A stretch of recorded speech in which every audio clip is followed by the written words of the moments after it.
The stench of betrayal hung heavy in the air as he stood, bruised and bleeding, surrounded by the very men he once called brothers. They had turned on him, aligning themselves with the ruthless cartel that sought to dethrone him from his position as a mafia king. But amidst the chaos and treachery, there stood one man, his adopted brother, who remained loyal to the end. He could feel the weight of my gaze as I stepped forward, my eyes burning with fierce determination. Despite the chaos unfolding around us, my presence was a beacon of unwavering loyalty in the midst of betrayal. Brother, you need to leave, I urged, my voice strained with pain as blood seeped from multiple wounds. I will hold them back. Don't worry, I will be right behind you. My words cut through the chaos like a knife, piercing through the haze of disbelief that clouded his mind. This was the moment I had always feared, the moment when his arrogance and complacency had finally caught up with him. As he looked into my eyes, he saw the years of sacrifice and devotion etched into every line of my face. I had always been the one to warn him and caution him against trusting those who sought to exploit his power for their own gain. And yet, he had brushed aside my concerns, dismissing them as nothing more than the paranoia of an overprotective little brother. But now, as the reality of my warnings unfolded before him, he couldn't help but feel a pang of guilt for not heeding my words sooner. Thank you, brother, he whispered, his voice barely above a hoarse whisper. I won't forget this, and I will be waiting for you. With a heavy heart, he turned and began to retreat, the sounds of gunfire and chaos echoing in his ears as he made his escape. But even as he fled, he knew that his brother's sacrifice would not be in vain. He vowed to honor his bravery, to avenge his wounds, and to reclaim his rightful place as the king of the mafia world. Leaning heavily against a weathered pillar, I clutched at my side where blood seeped through my torn shirt, the metallic tang of it thick in the air. Each breath felt like fire in my lungs, but I refused to succumb to the pain, not when my brother's life hung in the balance. With trembling hands, I reloaded my DMR, the weight of the weapon familiar and comforting despite the chaos raging around me. I had a few magazines left, along with a pair of grenades, but I knew they might not be enough to see me through this ordeal. My tattered vest offered little protection, but it was my resolve that served as my strongest armor.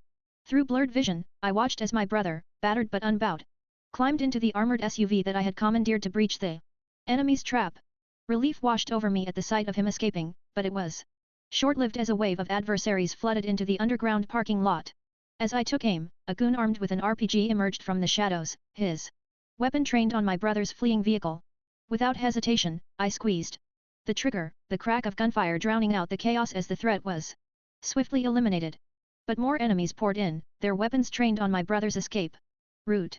With each shot, I pushed myself beyond the limits of exhaustion, my training kicking in as I moved from cover to cover, picking off targets with deadly accuracy. Tires screeched as vehicles attempted to pursue, only to be met with a hail of bullets from my weapon. I targeted their tires with precision, rendering their escape futile as they skidded to a halt, trapped within the confines of the underground garage. But the cartel boss's fury was relentless, his voice echoing through the chaos as he raged against my interference. Ross, you fucking bastard, he spat, his words dripping with venom. How did you survive? I'll tear you to pieces with my own hands. Amidst the chaos, the enraged voice of the cartel boss pierced the cacophony of battle. His fury reverberated through the underground chamber as he cursed my name, vowing vengeance for the setback I had inflicted upon his meticulously laid plans. Despite the pain coursing through my body, I couldn't help but smirk at his futile threats. I knew that, no matter what he threw at us, my brother and I would emerge victorious. Bound not by blood but by a shared history of survival, we were unbreakable, our bond forged in the crucible of adversity. With each shot fired, with each obstacle overcome, I reaffirmed my vow to protect my brother at all costs. And as the battle raged on, I knew that together we would defy the odds and emerge triumphant, no matter what the future held in store. Leaning heavily against the crumbling pillar, I fought against the waves of pain coursing through my body, determined to hold back the tide of enemies threatening my brother's escape. Each foe I felled was a small victory, a precious moment bought for his safety. The gun battle raged on, minutes stretching into eternity as adrenaline surged through my veins, pushing me beyond the limits of exhaustion. With each shot fired, with each life taken, I felt myself slipping further into the abyss.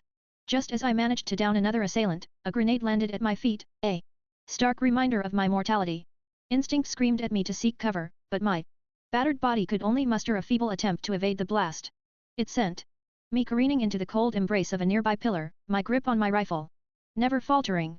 With the shock of the explosion still reverberating through my bones, I struggled to regain my bearings, knowing that my time was running out.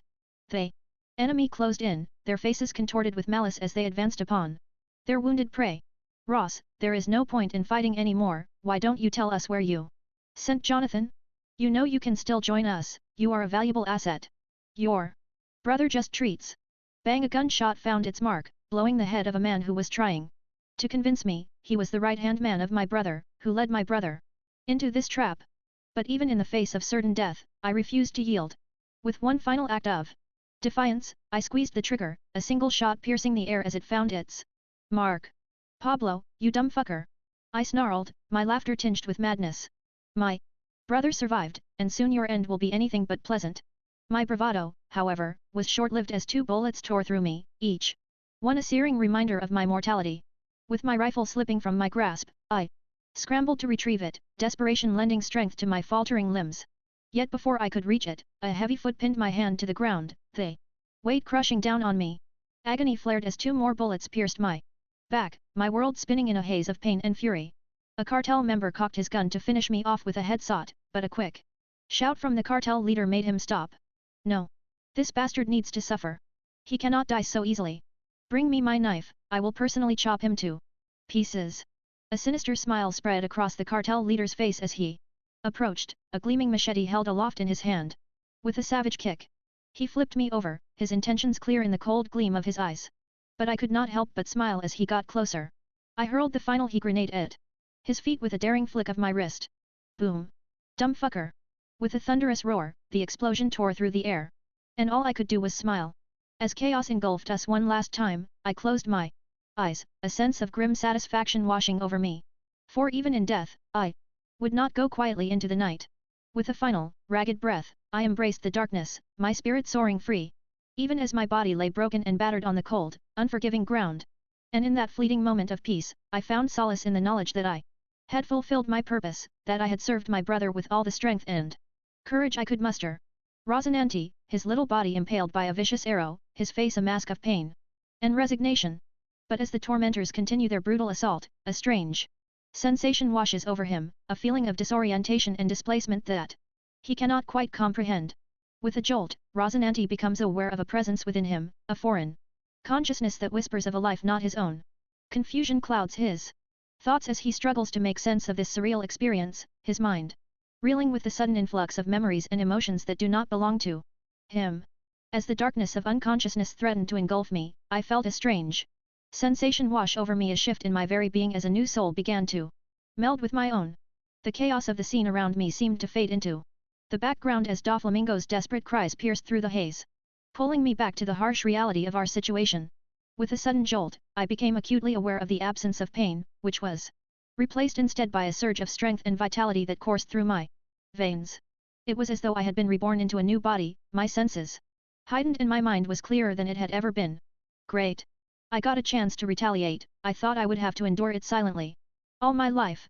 One among the mob shouted in evident delight. As the mob continued their relentless assault, one among them couldn't help but voice his satisfaction at the opportunity for retaliation. His words stirred something within me, a determination to fight back against the injustice that surrounded us. The sheer chaos around me pushed me out of my confounded state as the new memories flooded through my head.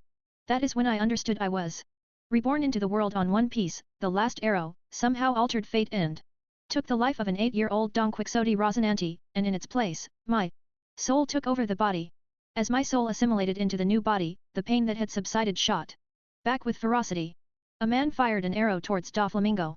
My brother, my soul, instinctively knew that I had to do something, but I was powerless as I was pinned to the wall with 2 arrows piercing through me, and all I could do was instinctively shout.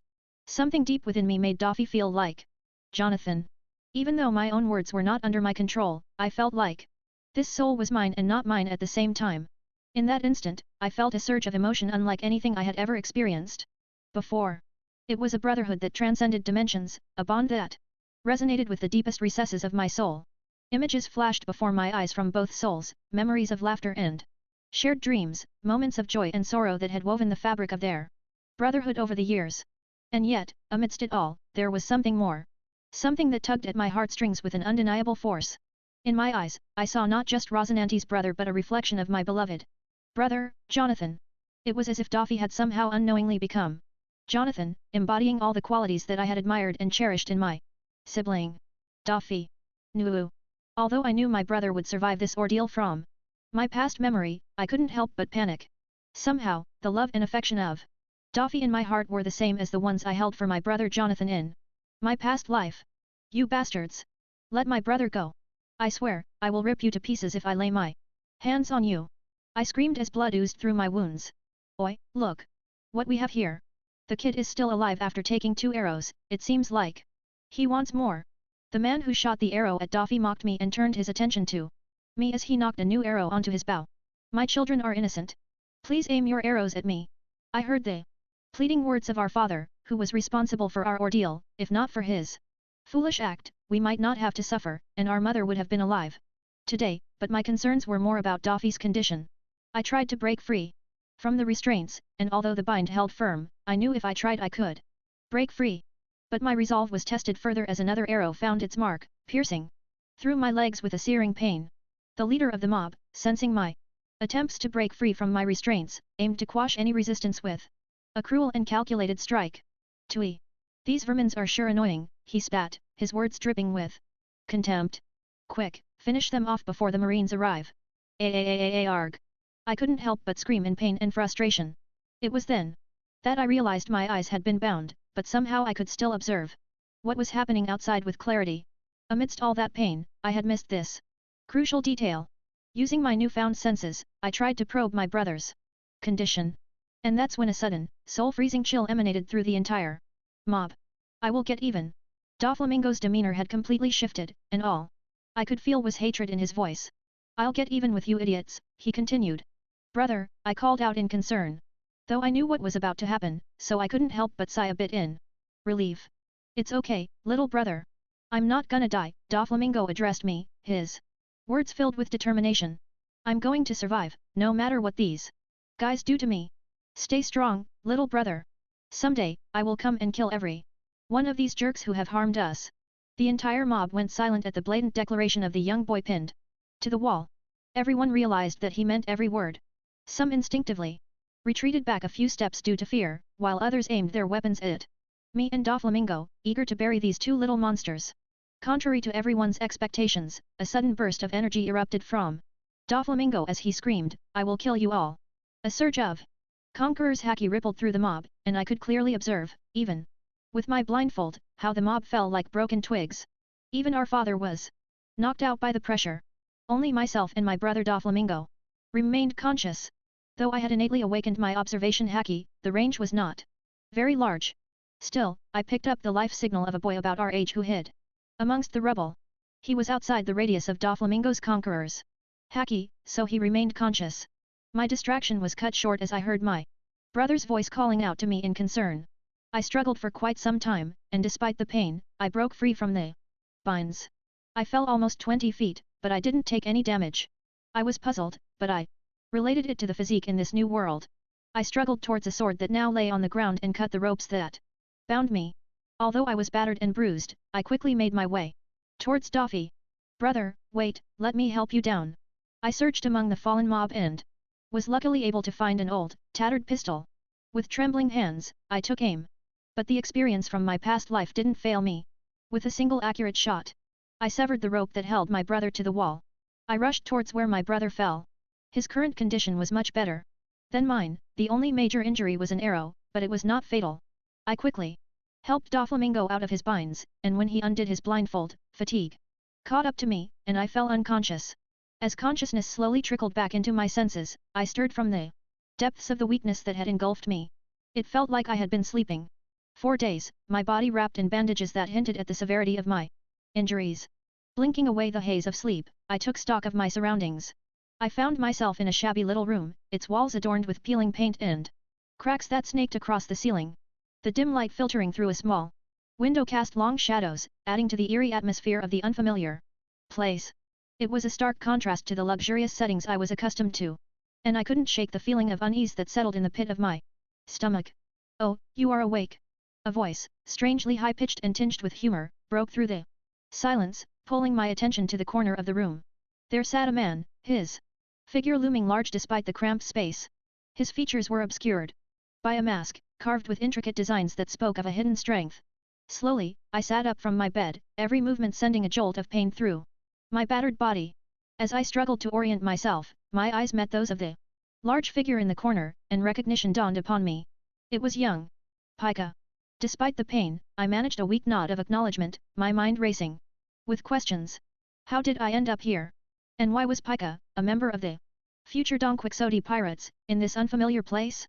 The answers eluded me, buried beneath the fog of uncertainty that clouded my thoughts. As realization dawned upon me, a sense of urgency flooded my veins. If my brother had already encountered Pika and the rest of the crew, he might have departed to confront our father. Though I understood the gravity of such a decision, I couldn't bear the thought of familial blood staining Daffy's hands. Determination fueled my actions as I pushed myself out of bed. Where is Daffy? Take me to him, I demanded, my voice brooking no room for denial. Even Pika seemed taken aback by the firmness of my tone, though a glimmer of appreciation shone in his eyes for my directness. Pika simply gestured towards the door, and I wasted no time in following him. As we entered the room next door, I spotted Treble sitting on a chair, draped in a black suit. On the table before him rested a peculiar white fruit adorned with swirling patterns, the ito no mi. However, what caught my attention was the empty pistol holster lying next to the fruit. Where is my brother? I questioned Treble, who regarded me with a curious gaze. To him, I was merely the younger brother of their future king, lacking in both respect and fear. Oh, young Daffy has ventured out to administer some punishment, Treble replied casually. He has chosen to embrace his destiny and take matters into his own hands. With determination coursing through my veins, I wasted no time in leaving the shabby confines of the house behind. Ignoring the pain that still gnawed at my body, I relied on my honed instincts and activated my observation haki to its fullest extent, allowing it to guide my search for my brother. Every step I took sent a jolt of pain through my weary frame, but I pushed through, driven by the urgency of finding Daffy before it was too late.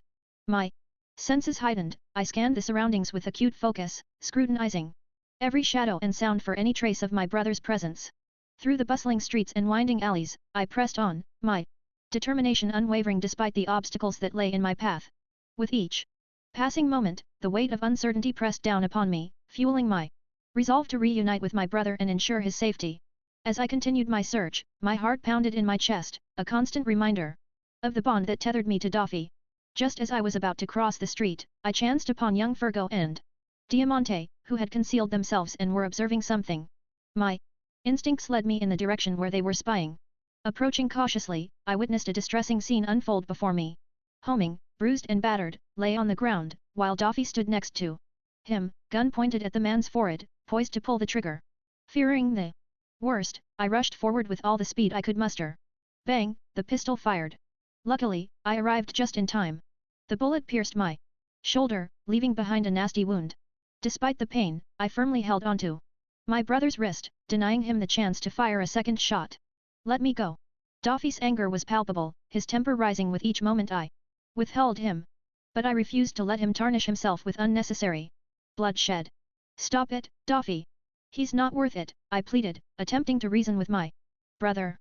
However, the recent events had changed him, filling him with an overwhelming thirst for vengeance. Our father had become his primary target, as Daffy saw it as a chance for redemption. Let me kill him, little brother. All our suffering was because of him. If we return to marry Gosa with his head, they will take us back. Daffy's voice dripped with hatred, his eyes burning with fury. Smack! A resounding slap echoed through the air as I struck my brother hard across the face. The onlookers, including Doflamingo himself, were taken aback by the sudden action. Anger surged through Daffy once more as he wrenched his arm free from my grip, pointing the pistol at me, dangerously close to pulling the trigger. Go on, shoot me. Why did you stop? I challenged him. You'll have two heads to offer when you try to negotiate with those who abandoned us. Don't be naive, brother, they will never accept us. I knew deep down that the celestial dragons, especially the Don Quixote family, would never accept us back, regardless of our actions. Our return would only tarnish their so-called honor further. Despite the overwhelming hatred brimming within Doflamingo, his love for his meek and petite little brother, who had always followed him, outweighed the animosity he held for Homing. With a heavy heart, he slowly lowered his gun. casting one last venomous glare at the fallen figure of our father before turning to leave. A sigh of relief escaped my lips as I watched him depart. Rosinante, forgive me. Homing's voice, filled with remorse and regret, pierced the tense atmosphere. He knew that the recent events had irreversibly changed both his sons for the worse. I stopped in my tracks, turning to face my father with eyes filled with hatred. Mother died because of your decisions. We lost everything because of you. Your foolishness brought us to this point. The Rosinante you once knew is long dead. Never again show your face in front of us. Remember, the next time, I won't be stopping Daffy from pulling the trigger. I knew, deep down, that there was no chance of reconciliation between our father and my brother. After everything we had endured over the past 2 years, I couldn't fault Daffy for his actions. With my final words echoing in the air, I followed Daffy as he made his way towards our new abode, leaving our father to his own fate. After returning to the shabby house, the atmosphere within the room was heavy with tension. Doflamingo sat in the center, surrounded by the rest of us. Kid, you shouldn't have interfered with Daffy's decision, young Diamante admonished me, his voice tinged with disapproval. He clearly believed that Daffy should have been allowed to follow through with his actions. I met Diamante's gaze but chose to remain silent. I understood that everyone in this room would become fiercely loyal to Doflamingo in the future, and challenging Daffy's decisions in front of everyone like that could have severe consequences. Having been part of the mafia in my past life, I knew how these dynamics worked. My intervention was an act of defiance, one that would have cost me dearly if it had been directed at a normal member of the group. Forget it, let's not dwell on the past. It's time we think about the future. It's time you eat this, Daffy. Treble intervened, shifting the focus to the devil fruit. He held out to Doflamingo. Doflamingo, still lost in contemplation over recent events, snapped out of his thoughts at Treble's words. He reached out to take the devil fruit, but my voice interrupted the momentary silence. Do you at least know what kind of devil fruit it is? I questioned, causing both Doflamingo and Treble to pause, confusion evident on their faces. Brother, let's set aside the matter of devil fruits until we can get our hands on a devil fruit encyclopedia. Don't rush to eat a devil fruit, I advised my brother. Though I could sense the disappointment in Treble, Diamante, and Pica's expressions. They had likely put in considerable effort, possibly even staking their lives, to acquire this rare treasure. Devil fruits were scarce commodities, even in the treacherous waters of the New World. Rosinante, devil fruits are super rare. Eating one will make Daffy instantly stronger. Don't you want your brother to become strong? Treble pressed, acknowledging the truth in my words while urging for immediate action. However, I knew the fruit before us, the string fruit. Though there was a saying that there were no weak devil fruits, in my eyes, this particular one was not worthy of my brother. Before committing to it, I needed to confirm if my knowledge of the canon held true. If so, as an avid fan of One Piece, I had knowledge of undiscovered devil fruits, some of which were Logia types. To fulfill my brother's dream, we needed strength enough to challenge even the world government, which had held power for centuries. My little brother is right. If I want to fulfill my ambitions, I cannot settle for mediocrity. Treble, keep the fruit safe until we can acquire the encyclopedia. But before anything else, I want to personally go to Mary Gosa and uncover the truth, Doflamingo declared, his words resonating with determination. Deep down, he still harbored hope that the celestial dragons would welcome them back, absolving them of their father's mistakes. Daffy, you can't be serious. Going back there will simply spell your doom. You are no longer part of the celestial dragons. They wouldn't hesitate to remove you from the equation for convenience's sake. Treble sprang up from his seat, urgency evident in his voice as he tried to persuade my brother to change his mind. It was clear that despite their recent allegiance to Doflamingo, they still believed in and cared deeply for him. No, I want to go. No matter what, the blood of the Don Quixote family runs through my veins. They simply cannot deny me my birthright, Doflamingo stated firmly, his celestial dragon upbringing still influencing his mindset. He believed that a single word from him could move the world. Understanding what motivated my brother's decision, I couldn't let him walk willingly into the lion's den. I wanted to ensure that even if his request was denied, we would have a chance to retreat from Mary Gosa unscathed. My knowledge of the canon might give us an edge, so I immediately began formulating plans in my mind. Young master, if that's the case, then let us follow you to Mary Gosa. If something untoward happens, at least we can try to get you out safely. Diamante suggested, aware of the dangers that lay ahead on this journey. No, it's better if it's just me and my brother making the trip. If I'm not mistaken, our visit will be short, and we'll soon return. We'll need you guys here to help us if things go awry up there, I countered, rejecting Diamante's suggestion.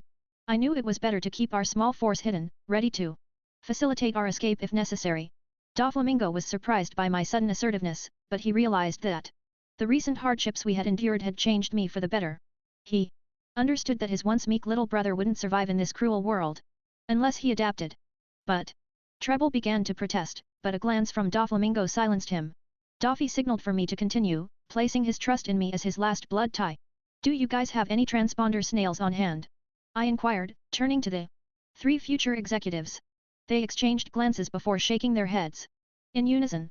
Although we don't have any at hand, we can obtain a few given some time. Is it important? If so, we can arrange it within 2 days, Diamante offered. Realizing that my abilities were underestimated. If possible, try to get young snails that haven't been registered yet. I don't want them traced back to this location. If we're ousted by the dragons, this will be our new home for the foreseeable future. I shared my thoughts with the group in the cramped house. Fergo had stood beside Doflamingo throughout the meeting, resembling a loyal bodyguard. I made a mental note to ensure that everyone's fate would change. Though I couldn't fulfill my brother's wish. In the last life, I was determined to make it happen in this one. If history were to go unaltered, I knew my brother would be denied by the celestial dragons, and the people around me would become the foundation of the future Don Quixote family. Although I was not averse to the actions my brother took in the canon, except for a few, I knew they were weak, pitifully weak. At best, they could be called minor antagonists in a major arc. But with my intervention, I wanted to change all that. I aimed to subdue the world and crown my brother the king of the world. To achieve that, we needed power, fame, wealth, and, most importantly, strength to vanquish anyone who defied us. I also wanted to ensure that my brother didn't repeat the same mistakes in the world I only knew as fiction. Currently, in the family, we only had Treble as the sole devil fruit user, and we had the string fruit in stock, but we set it aside for the time being. Now that I was in this new body, my soul was a blend of Ros and Rosinante, and I had found a balance between the two souls. I stood up to make the necessary arrangements, but Pika stood up and stopped me, indicating that I should just let him know what was needed. He, like Fergo, had kept silent throughout the meeting. I quickly shared my plans with the rest, and we ironed out the details, further polishing the plan. Treble, known for his intellect, couldn't help but praise me for my plans, and Diamante and Pika left to carry out the preparations. Within a week, all our preparations were set. It was decided that Diamante would accompany us to the Red Port in the North Blue as an added layer of security.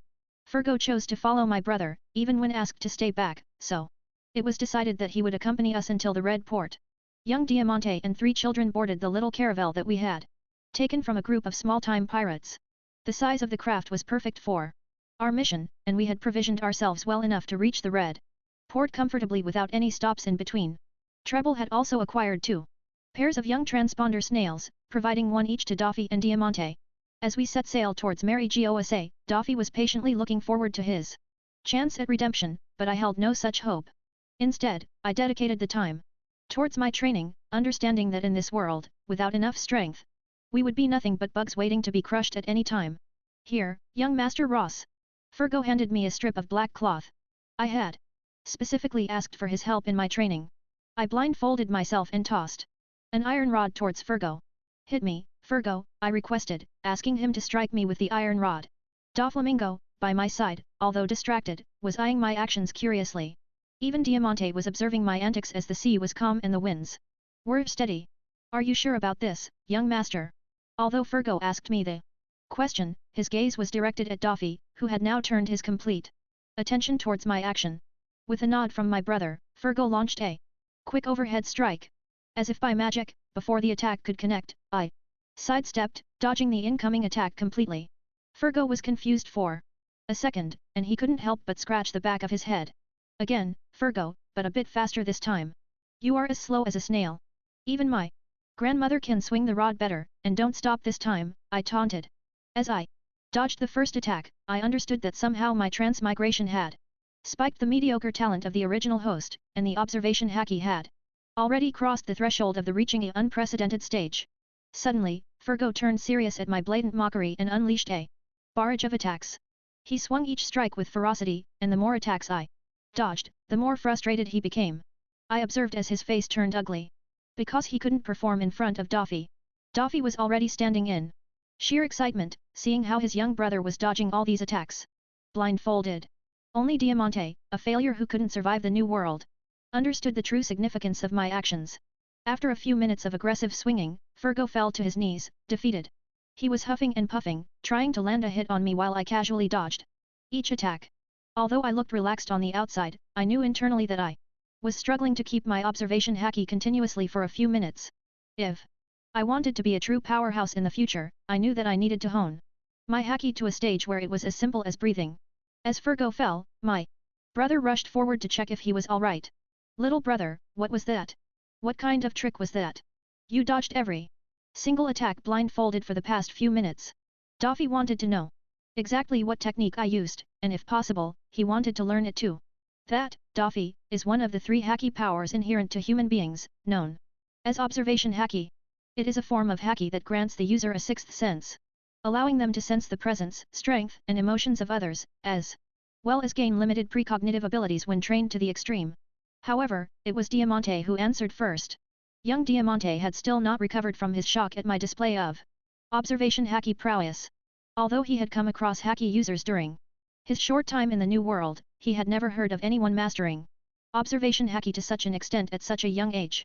Diamante, is there a way to learn it? I want to learn this if it's possible. Daffy wanted to grow strong, and his interest in haki showed that. But Diamante's answer only gave him disappointment. Daffy, though it's rumored that there are ways to train in 2 types of haki, I am not aware of it. Even I am not trained in haki yet. Diamante couldn't help but put down his head in shame because he couldn't provide what Daffy had asked for. Daffy clenched his fist and gritted his teeth in frustration, disappointment etched on his face. Daffy, it's not a surefire method, but I can think of a crude way to help us train in observation haki, I interjected, sharing my opinion. If the Don Quixote family wanted to reach the pinnacle, then we needed to master haki, as in the One Piece world, haki reigned supreme, even devil fruits could not match their importance. Rosinante, you don't mean? Diamante quickly caught onto the crude method of training that I was referring to as I held the rod and blindfold in each hand.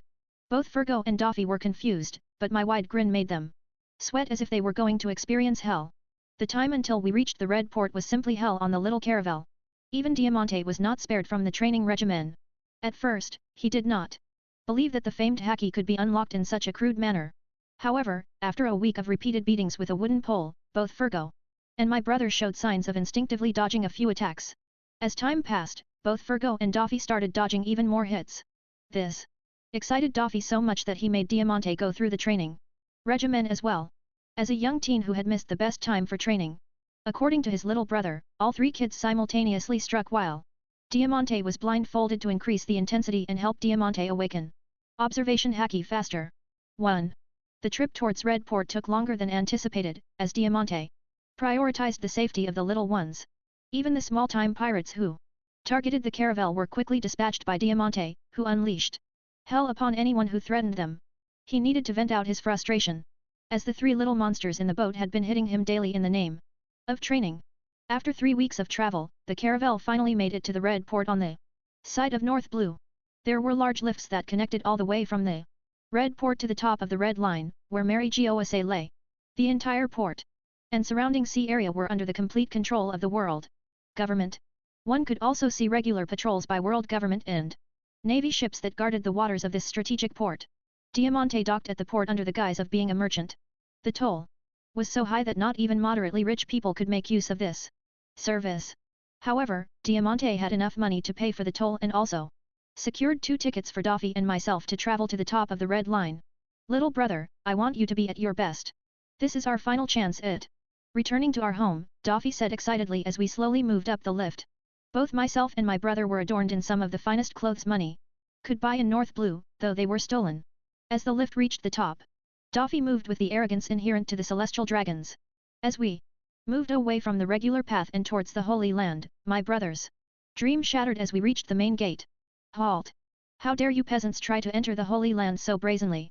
Do you have a death wish? The low-level soldier by the main gate pushed both myself and my brother to the floor, threatening to impale us with the spear he was holding. Daffy's anger flared at the blatant show of disrespect. Just a few years ago, these vermin would crawl at his feet, but now they dared to even push him down. Brother, are you alright? I helped my brother up while glaring at the man who pushed him down. Daffy stood up, still angry, and tried to pull his pistol to shoot the soldier, but I quickly stopped him from doing anything foolish. I am a descendant of the Don Quixote family. How dare you lay your hands on me? Daffy shouted at the soldier, still seething with anger. Are you sure you want to offend us? Have you thought for a second what would happen to you if what we said were true? I questioned the low-level soldier with a cruel glint in my eyes. My smile made him falter, and my words made him sweat because if the kids were really celestial dragons, then death would be a mercy. As the commotion happened near the main gate, a tall man who wore an exquisite black suit approached us. One of the other soldiers standing guard quickly explained the situation to him, and he approached us after understanding the situation. You get back to your post, and you what's your name? He gestured for the soldier to step back and directed a question at Daffy. I am Don Quixote da Flamingo, and this is my brother, Don Quixote Rosinante. We are the descendants of. Before Daffy could finish introducing ourselves, the man in the suit interrupted him. I know who you are. You are the son of a traitor. Hasn't your father already given up on his status as a descendant of God? So tell me, what reason are you here for? The man, with no change in emotion or facial expression, questioned us regarding the purpose of our visit. However, I realized that this man must have high status because he dared to directly declare homing a traitor. Only a person with connections to the higher echelons could blatantly show such disrespect to a former celestial dragon. Even Daffy understood that the person we were speaking to had high status and prestige within the Holy Land, so he chose to maintain his decorum. I just want to meet with the Don Quixote family members. I am sure they are willing to take us back.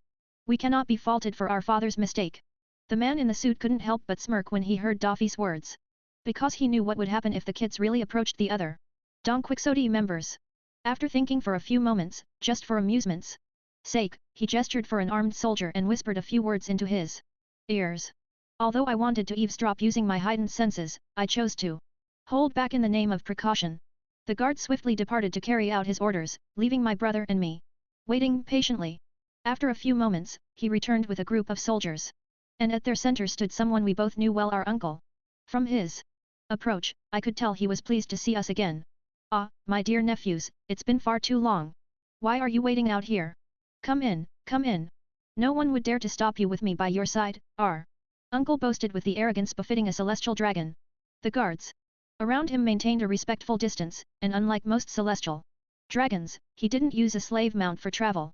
However, I noticed a couple of beast tribe members, shackled with collars, trailing behind his group, dressed as maids. But as soon as our uncle's eyes landed on the man in the suit, his demeanor shifted. He quieted down abruptly, realizing that a person of high standing was waiting near the main gate. If he had known beforehand, he wouldn't have acted so brazenly. What many outsiders didn't understand was that even among the celestial dragons, there were different levels of status, and our uncle was classified at the lowest level, while the man in the suit was among the higher UPS. The man in the suit didn't say a word about our uncle's behavior but simply turned and left. Our uncle hurriedly urged us to follow him to meet the members of the Don Quixote family.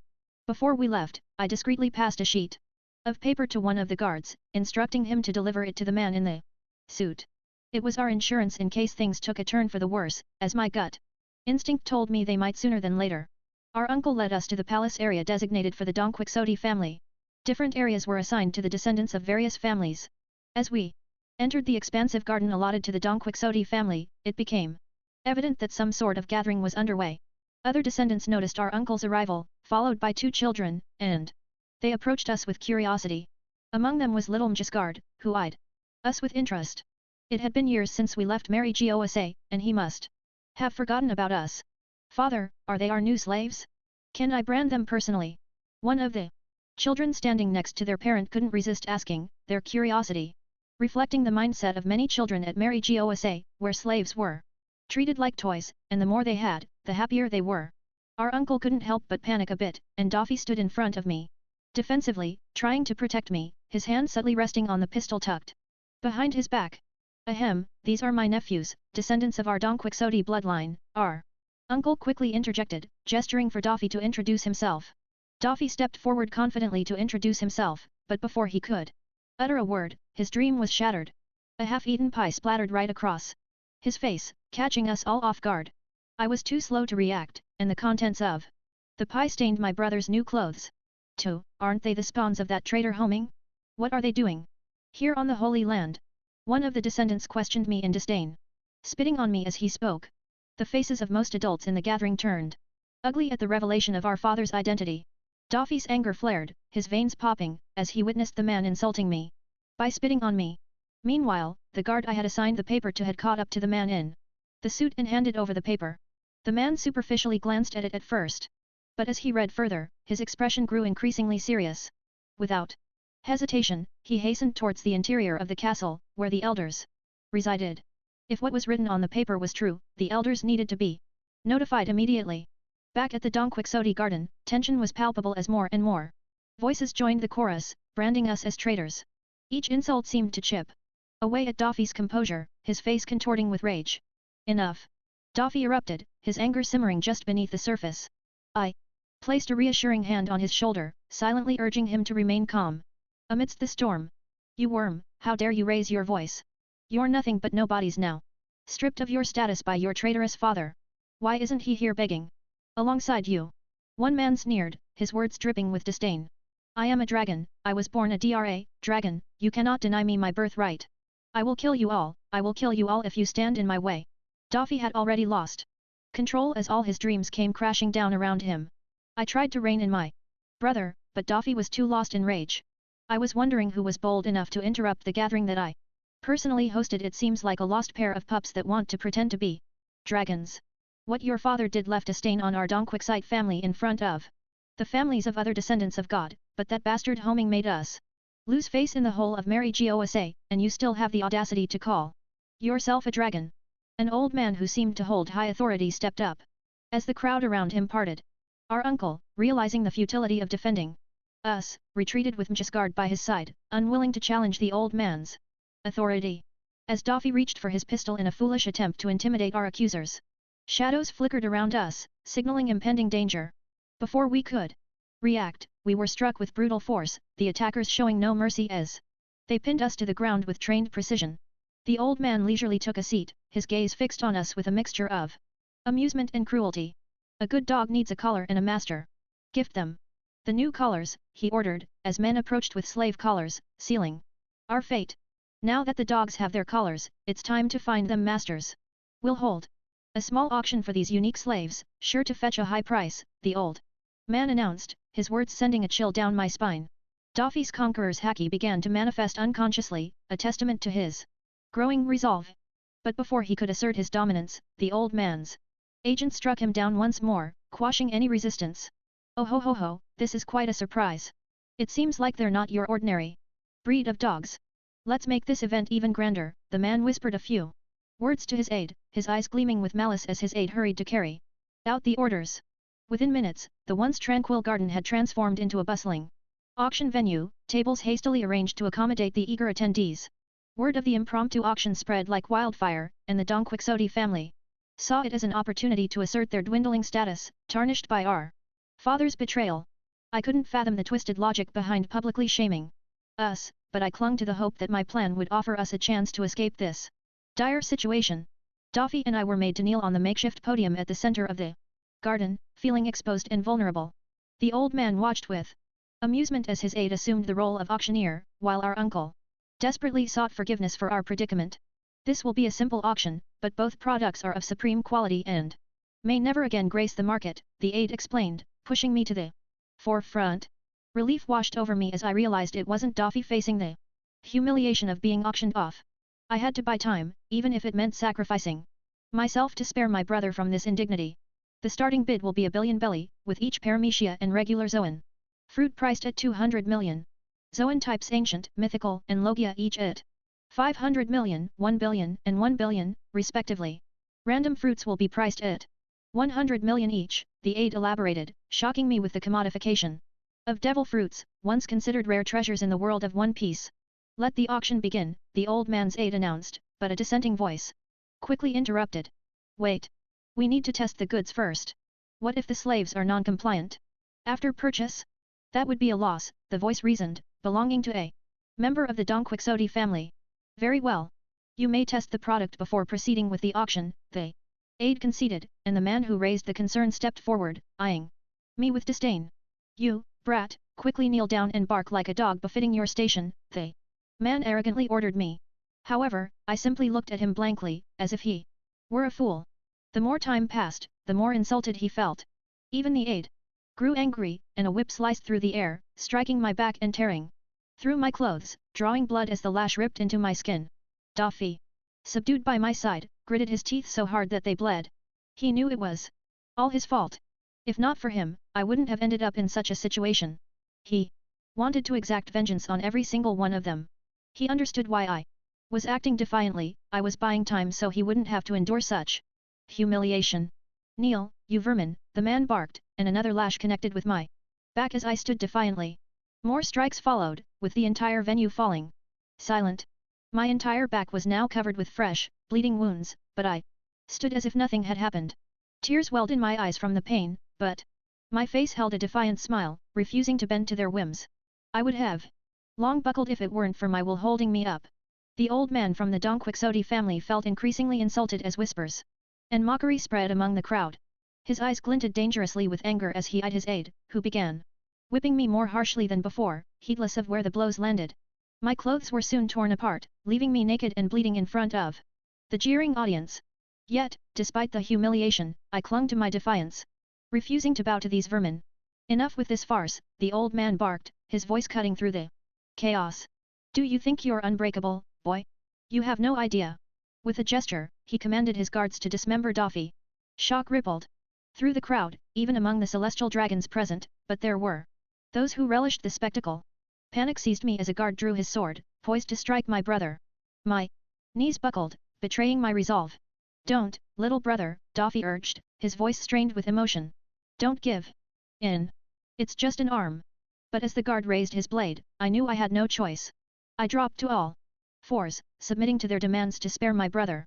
Now there's a good dog, the man sneered, his satisfaction evident. Where did all that defiance go? Kicks rained down on me as I continued to act the part, my body battered and broken but my spirit unbroken. Now, let's see if you're compliant, the man taunted, extending his boot.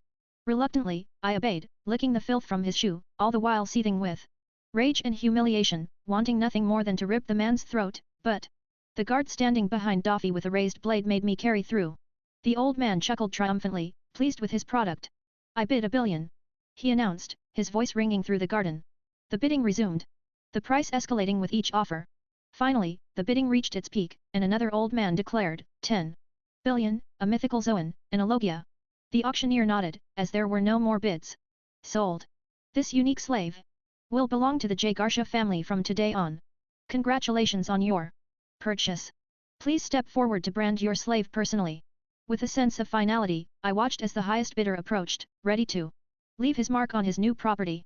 A guard approached, carrying a metal rod glowing with searing heat. The branding iron bore the infamous slave mark of the celestial dragons, known as the hoof of the soaring dragon.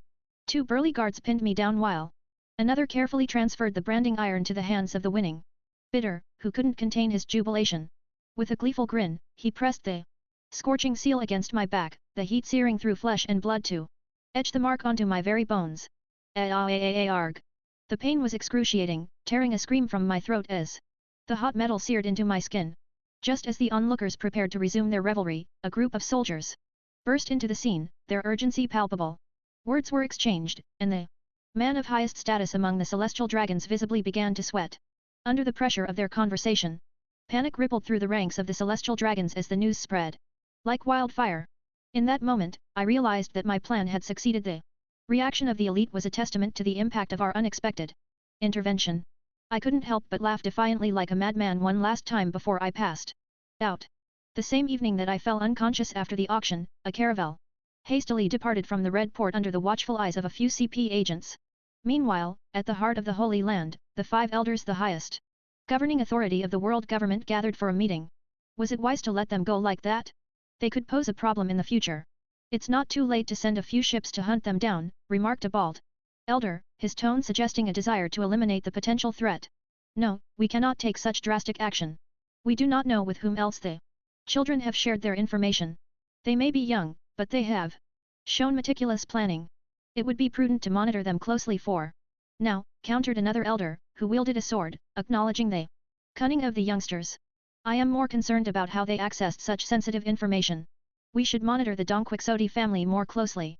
Even their current family head should not have access to such secrets, suggested another elder, voicing a deeper worry about security breaches.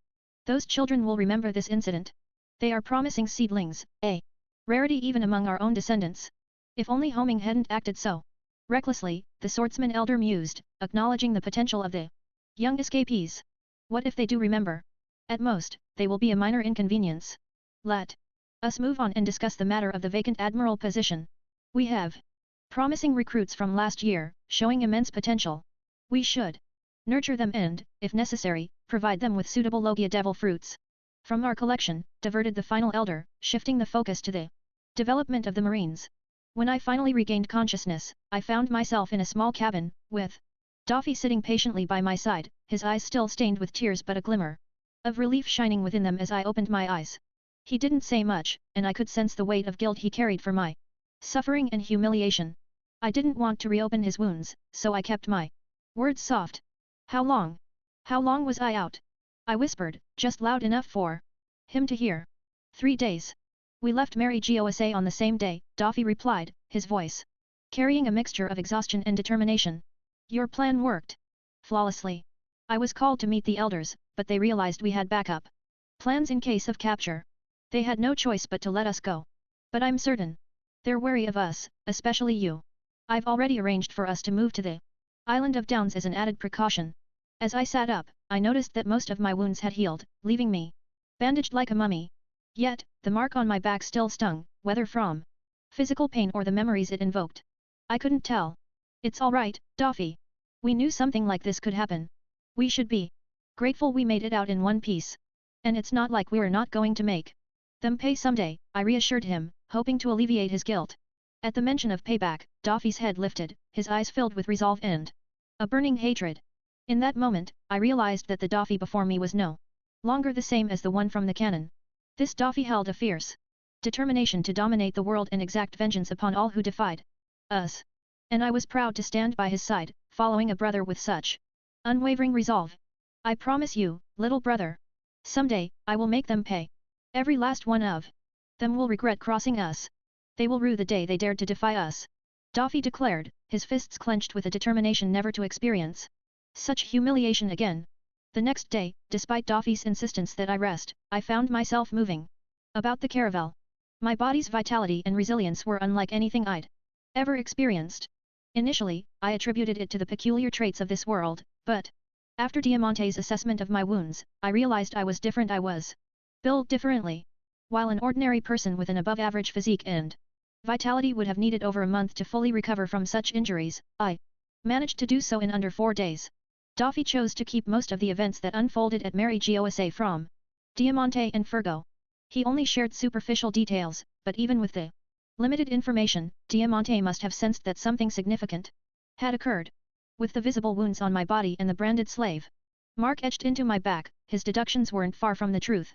Moreover, Diamante was aware of our backup plan for escape, which added another layer of understanding to the situation. After the tumultuous events in Mary Gosa, Daffy threw himself into training with an almost manic intensity. He understood that strength was the ultimate power that would pave his path to ruling the world. Even Fergo, who usually followed Daffy's lead, began training more vigorously.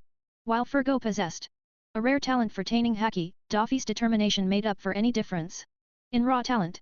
I noticed a subtle shift in the way Diamante and Fergo treated me.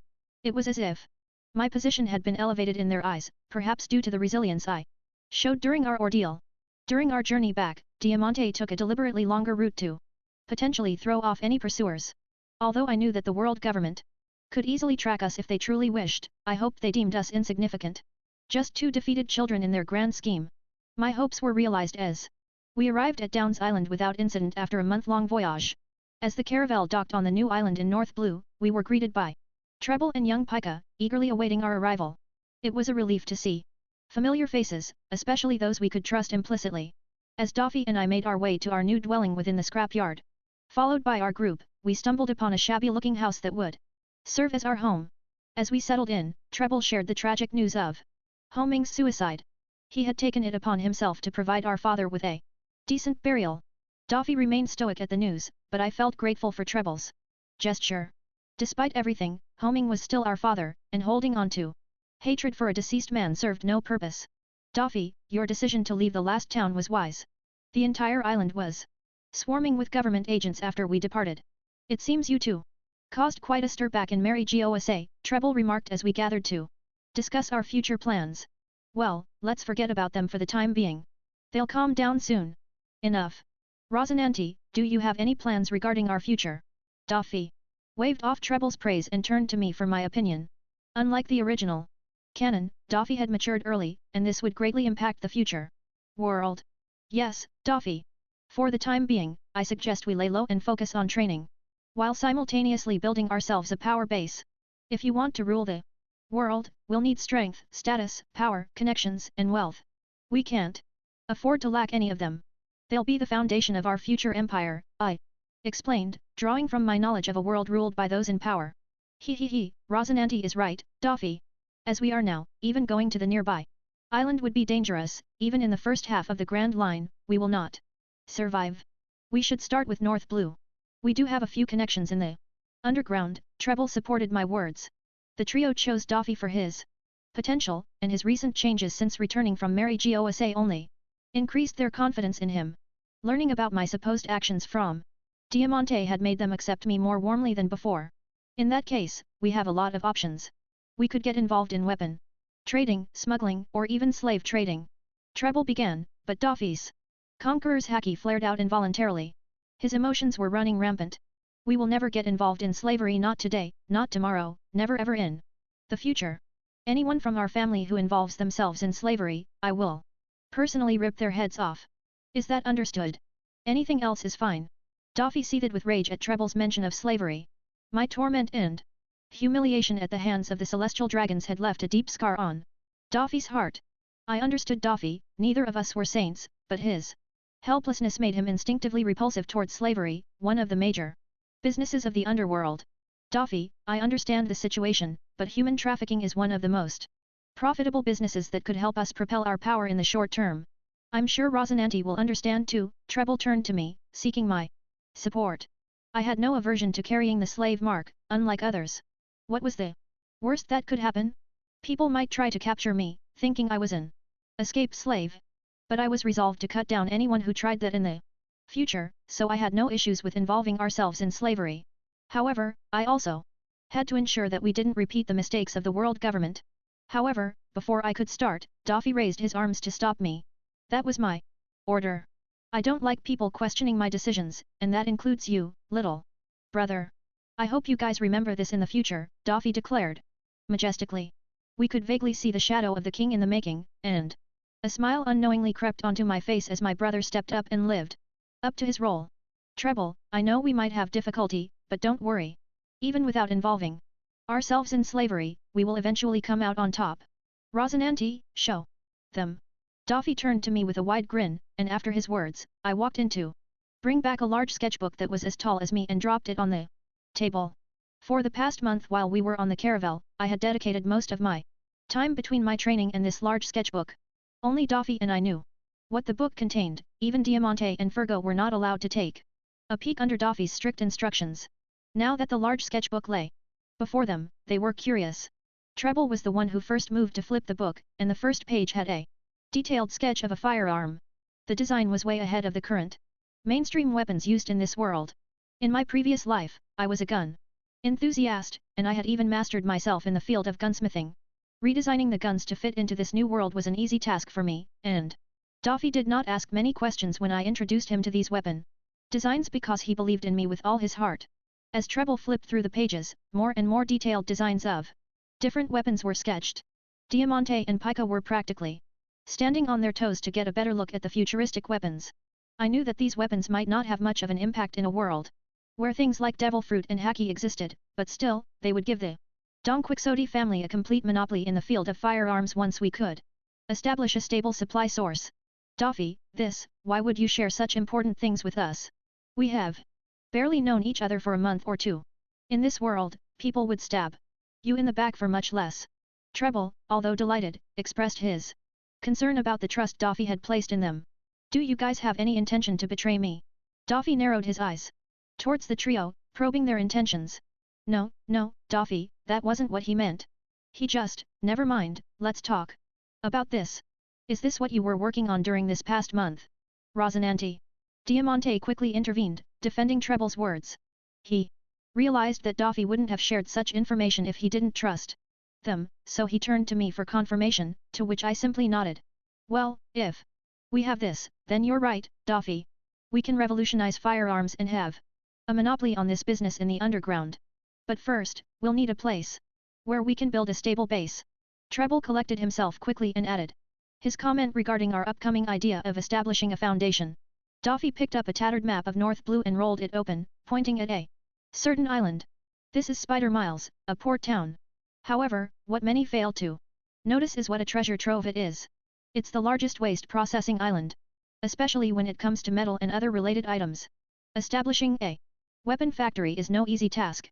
We'll need a lot of metal for guns and ammunition, and this place can be the best start that we can get. Eventually, we can expand from there. For the time being, we should first try taking control of Down Island and then move on to Spider Miles, Daffy explained. Having discussed this plan with me earlier, after learning about all the islands and places in North Blue, we came up with the most strategically sound plan.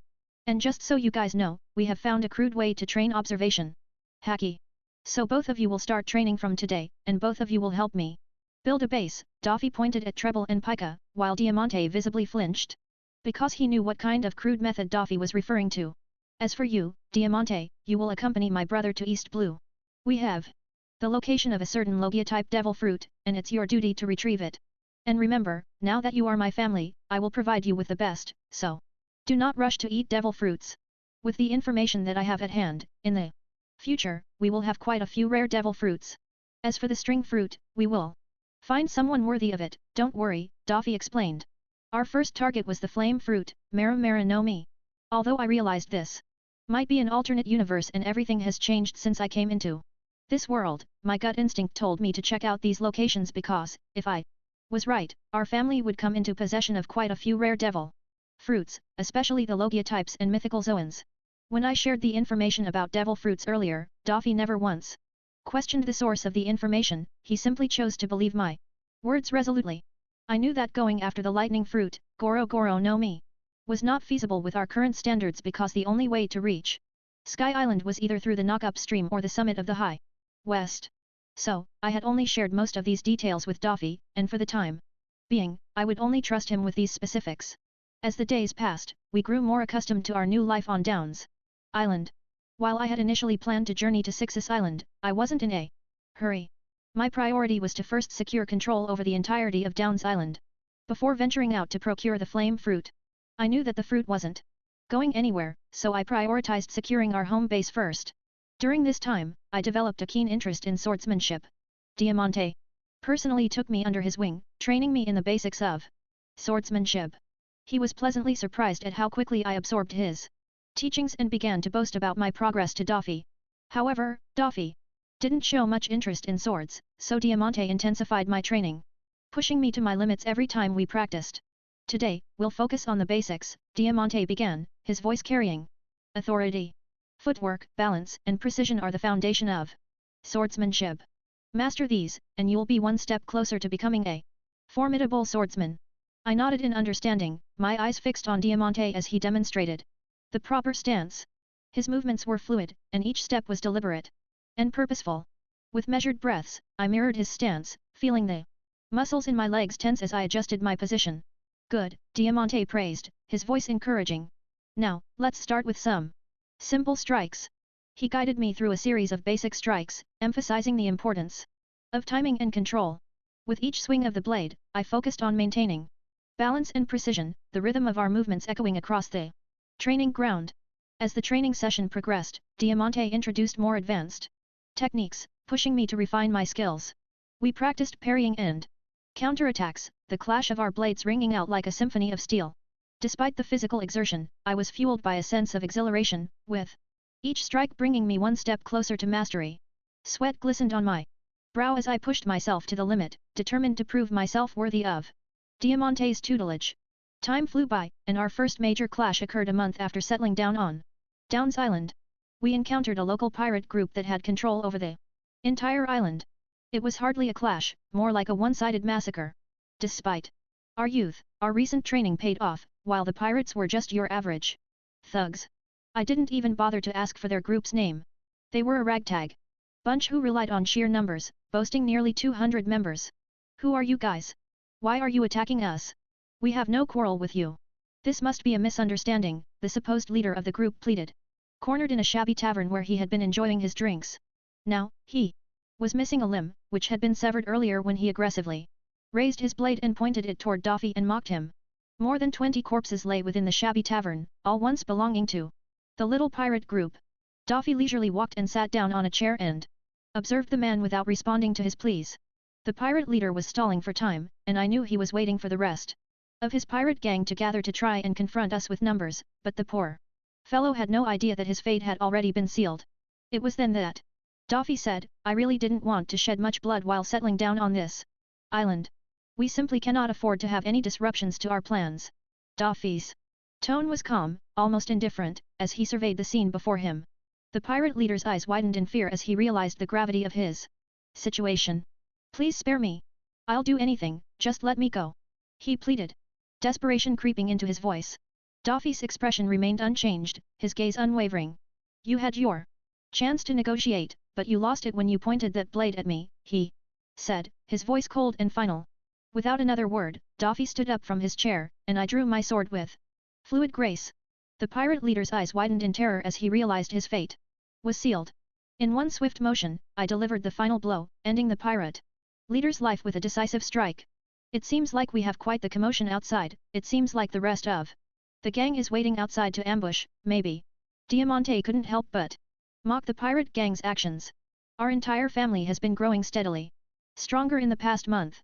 Even Fergo was strong enough to overpower a normal pirate, and except for Treble and Pika, the rest had started breaching the initial stage of observation haki.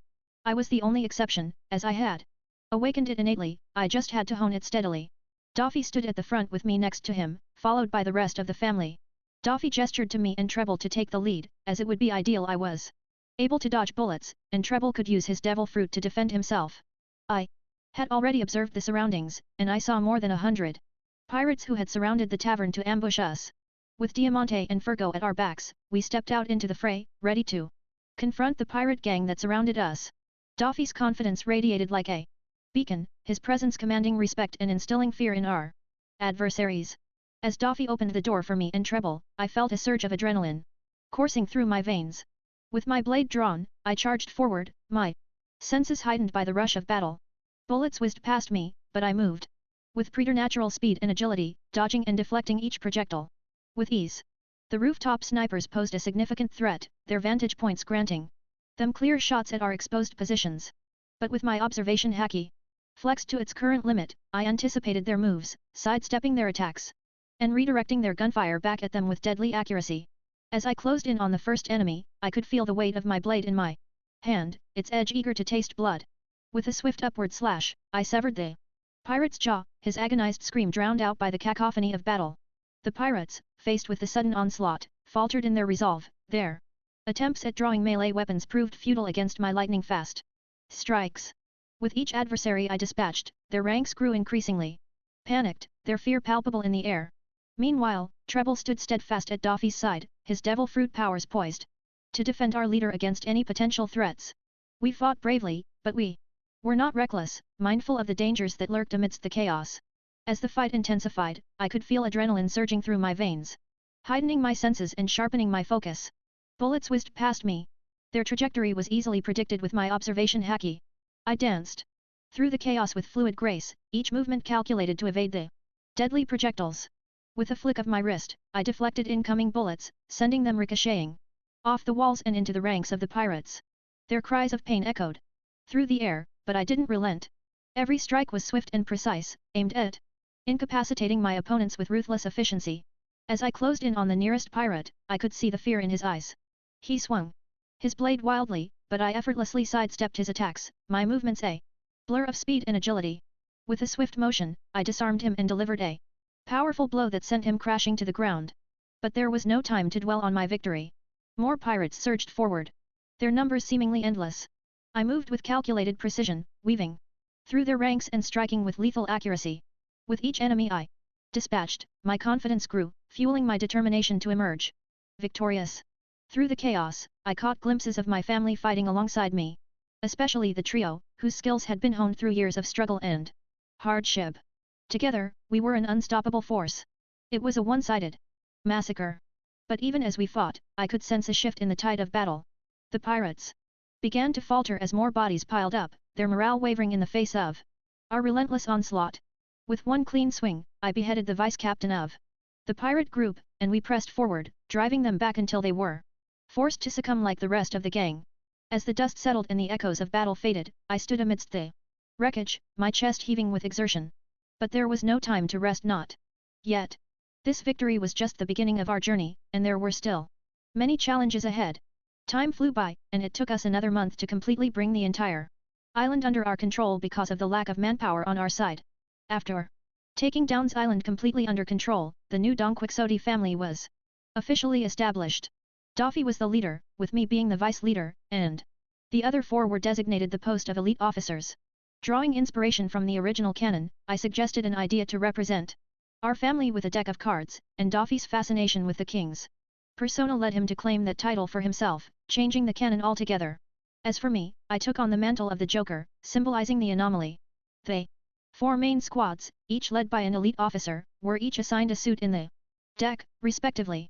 The ace, queen, and jack positions remained vacant for the time being, awaiting the recruitment of worthy individuals who would embody the spirit and values of the Don Quixote family. I had already begun compiling a list of potential candidates, each possessing unique skills and talents that would complement our crew's strengths. Our crew's structure was more than just a hierarchy, it was a reflection of our unity and purpose. Each member had a role to play, contributing their strengths to our collective success.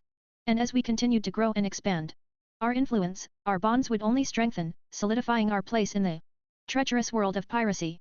Ross, promise me you'll prioritize your safety above all else.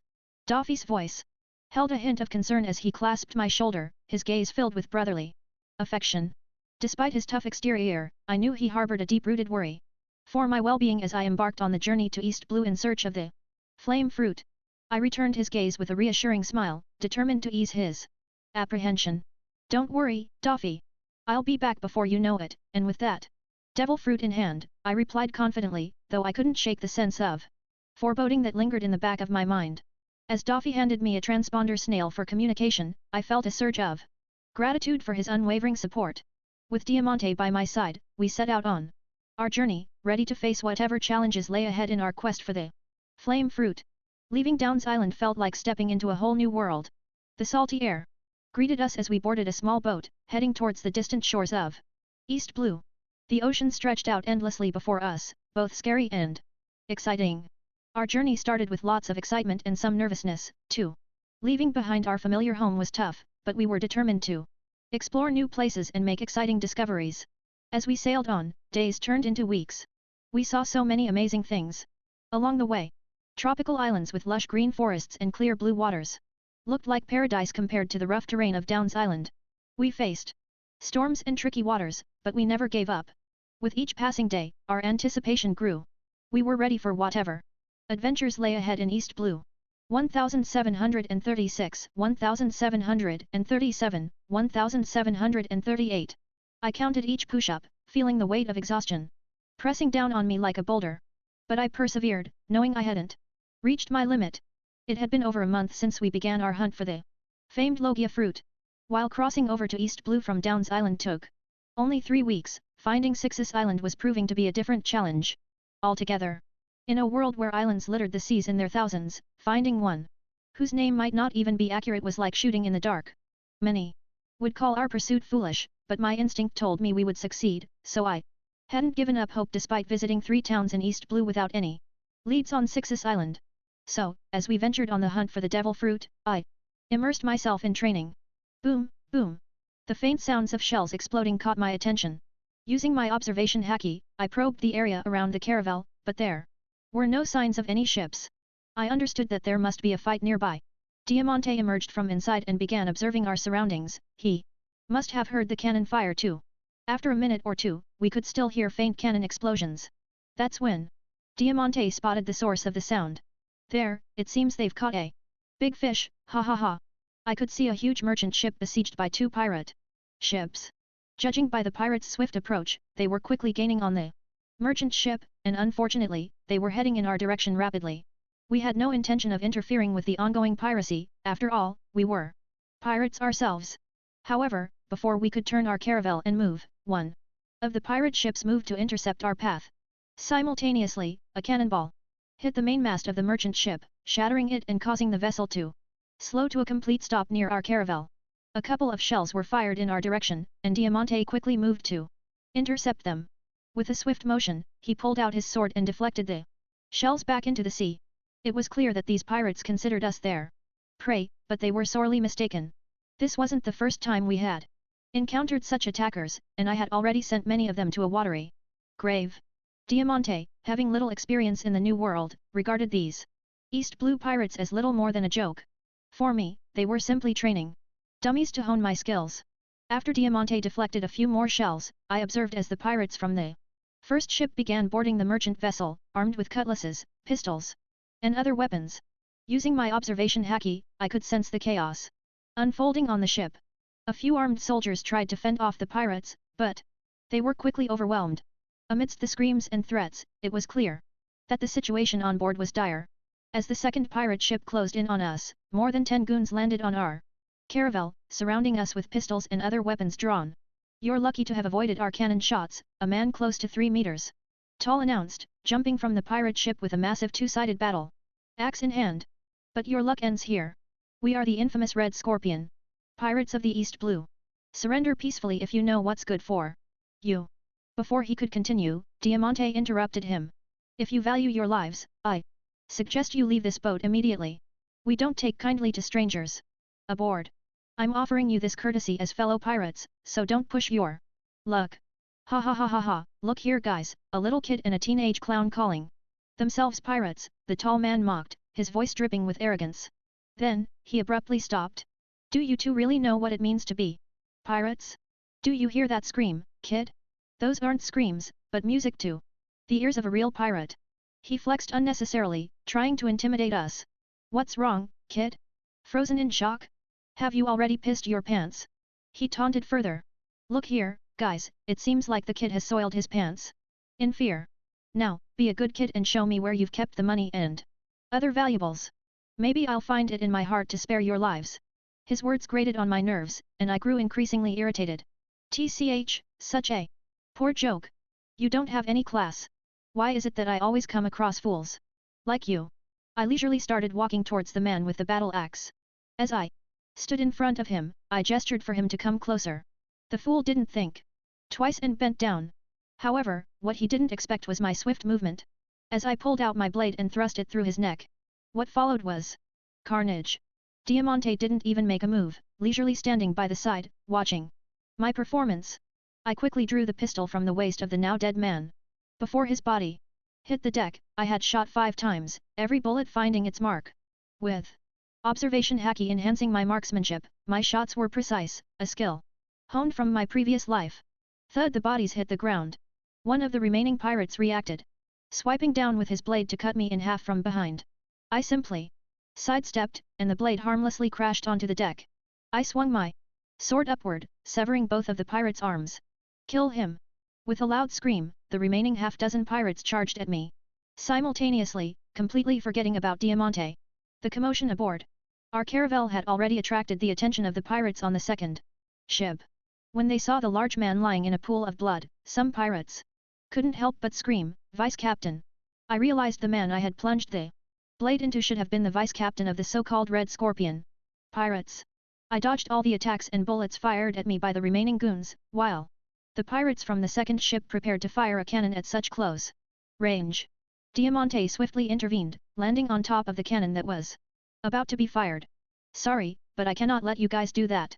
This little caravel still needs to help our journey, and it's kind of perfect for us, so I've grown attached to it, he declared before striking down the man aiming the cannon.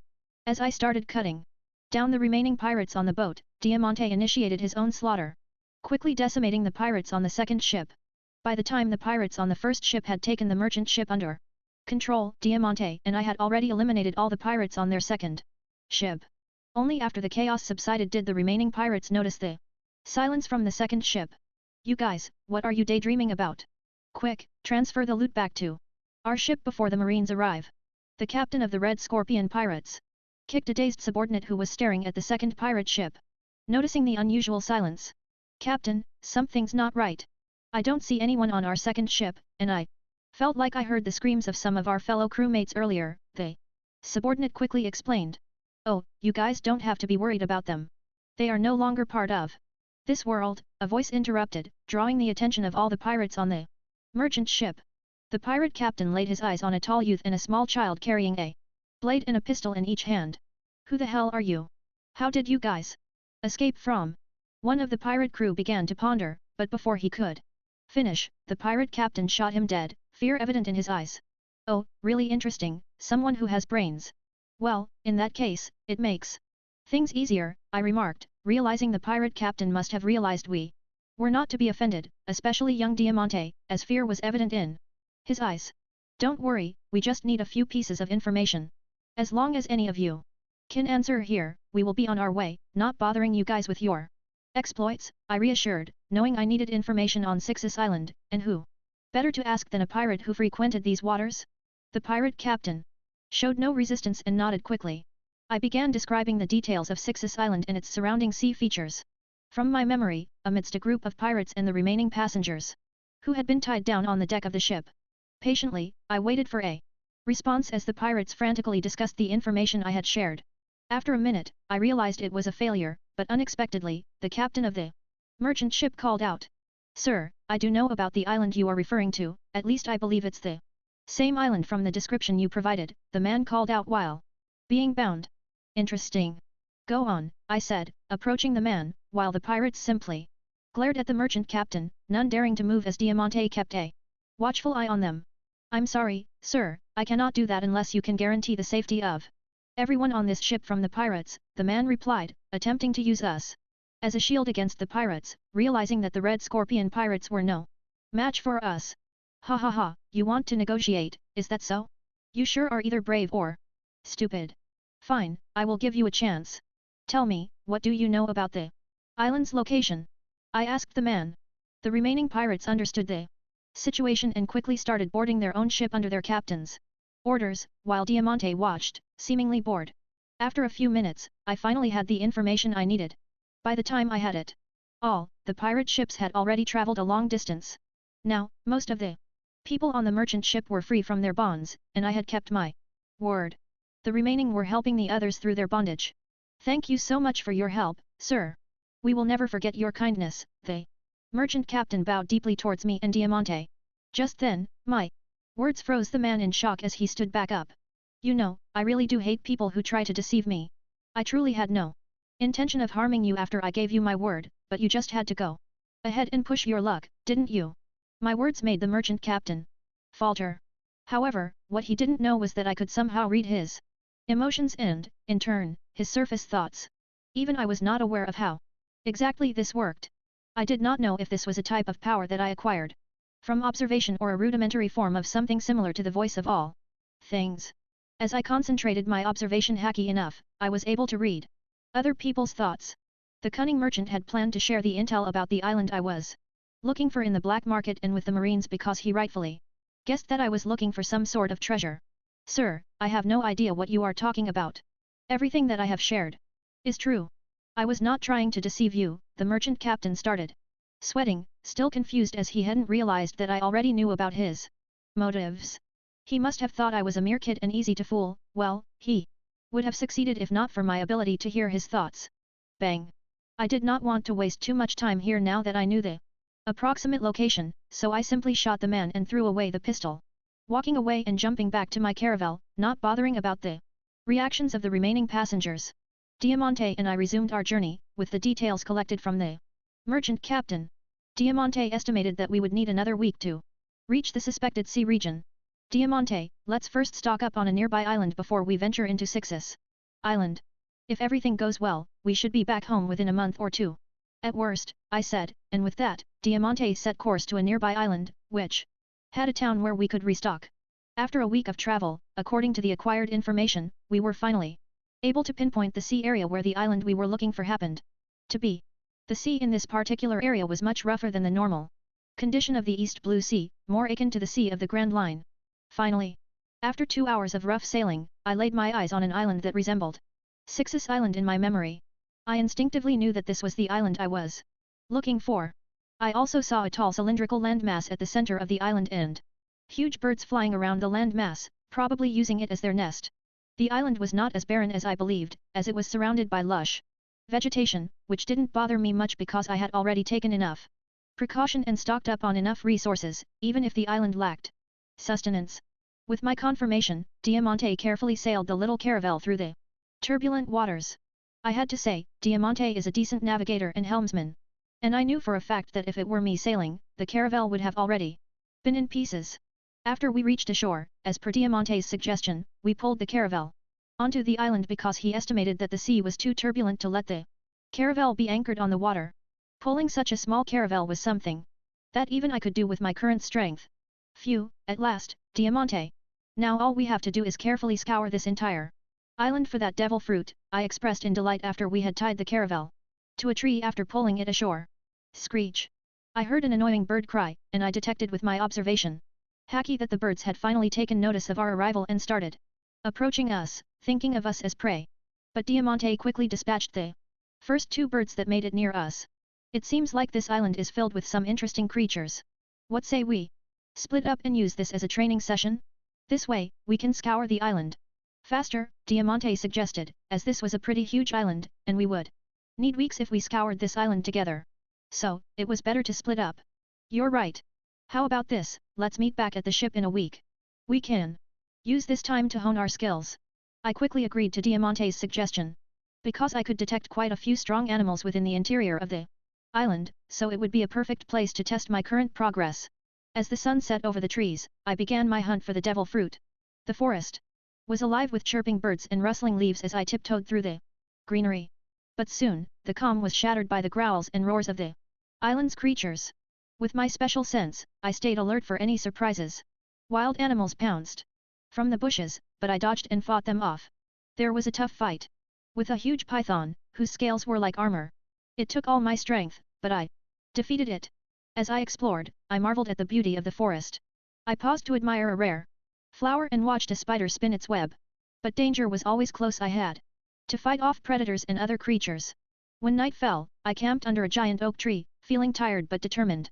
I knew the devil fruit was out there, waiting for me to find it. As the sun rose on the 4th day, I felt a sense of excitement in the air.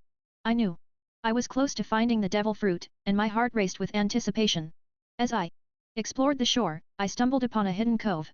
It was a magical place, with crystal clear waters and colorful fish darting between coral reefs. Diving into the water, I felt a sense of wonder wash over me. I swam amidst the vibrant sea life, my eyes scanning the ocean floor for any sign of the fruit. And then, amidst the swaying seaweed, I spotted it, an old, tattered chest, nestled amongst a bed of broken wreckage, probably from an old shipwreck.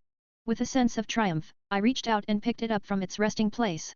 Emerging from the water, I cradled the chest in my hands, feeling a surge of power coursing through me. Although I hadn't opened the chest yet, I knew in my gut that this was what I had come for. After making it back to the shore, I settled into a comfortable spot and turned my attention to the small chest I had discovered among the wreckage. Despite its weathered appearance, the chest seemed surprisingly intact. Ignoring the scattered debris around me, I focused solely on unlocking the secrets within. With 2 swift strikes, the lock yielded, allowing me to pry open the chest. To my surprise, the interior remained relatively untouched by seawater. Among the few items nestled inside old maps, a logbook, a broken log pose. One item in particular caught my eye, a round, orange fruit adorned with flame-shaped patterns and a swirled stem at the top. My initial instinct was to consume the fruit immediately, but I resisted the urge. I knew that if Daffy couldn't acquire the Goro Goro no Mi, this fruit could serve as a worthy substitute. Determined to choose wisely, I carefully returned the fruit to the chest and rose to make my way back to our ship, the potential of the devil fruit swirling in my mind. I waited aboard the ship as agreed, and on the morning of the 7th day, I spotted Diamante approaching with a triumphant smile on his face. Initially, Puzzled, my confusion turned to joy as he revealed a makeshift bag containing a pear-shaped, crimson-colored devil fruit. While I couldn't identify its type, the sight of an additional devil fruit thrilled me. Never had I imagined finding 2 devil fruits on the same island.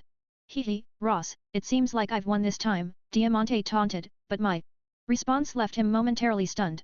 That's not the devil fruit we're seeking, I smirked, leading him to realize the truth. You mean this isn't the Mara no Mi?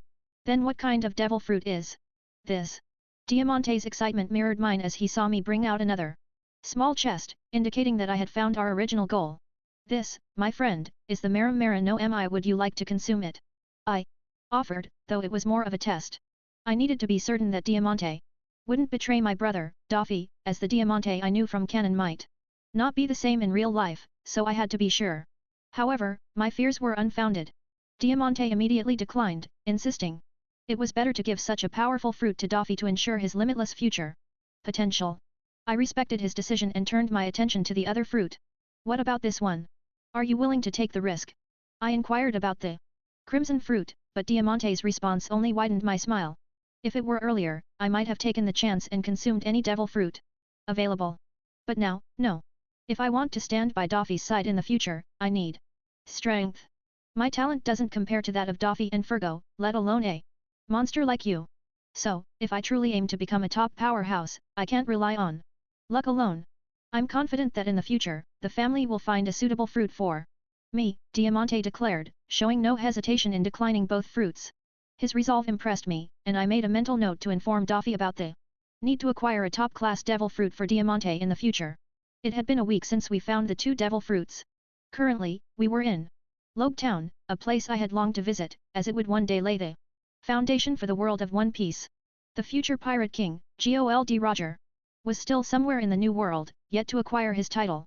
Although renowned, he had not yet reached the pinnacle of piracy. I had already informed Daffy about our successful mission using my personal transponder Snail, and although he insisted on my immediate return, I managed to convince him to let me have a quick look around Logue Town. While I leisurely strolled around, Diamante was purchasing supplies for our return journey. Both devil fruits were under his protection, as he was undoubtedly the stronger combatant between the 2 of us currently, especially after awakening his rudimentary form of observation haki along with his decent swordsmanship. As I walked, an old, shabby-looking store caught my attention. I realized it was the same shop where Zoro would later obtain Sandai Kaititsu in the future. My legs instinctively moved towards it, curious to see if my luck would hold. The interior of the shop was much better than its exterior suggested. As I entered, an old man behind the counter noticed me. Kid, are you lost? If so, I can help you find your parents, he offered kindly. Assuming I was lost rather than a potential customer. No, sir, I'm not lost. I'm here to see if I can find a suitable sword. The one I'm currently using may break anytime, I replied, showing him the old katana Diamante had given me, strapped to my back. The old man was surprised at first, then composed himself. Kid, are you aspiring to become a swordsman in the future? That's a great dream. Just don't go around swinging the sword and cutting down innocents. In the future, all right. He advised, standing up from behind the counter and approaching me.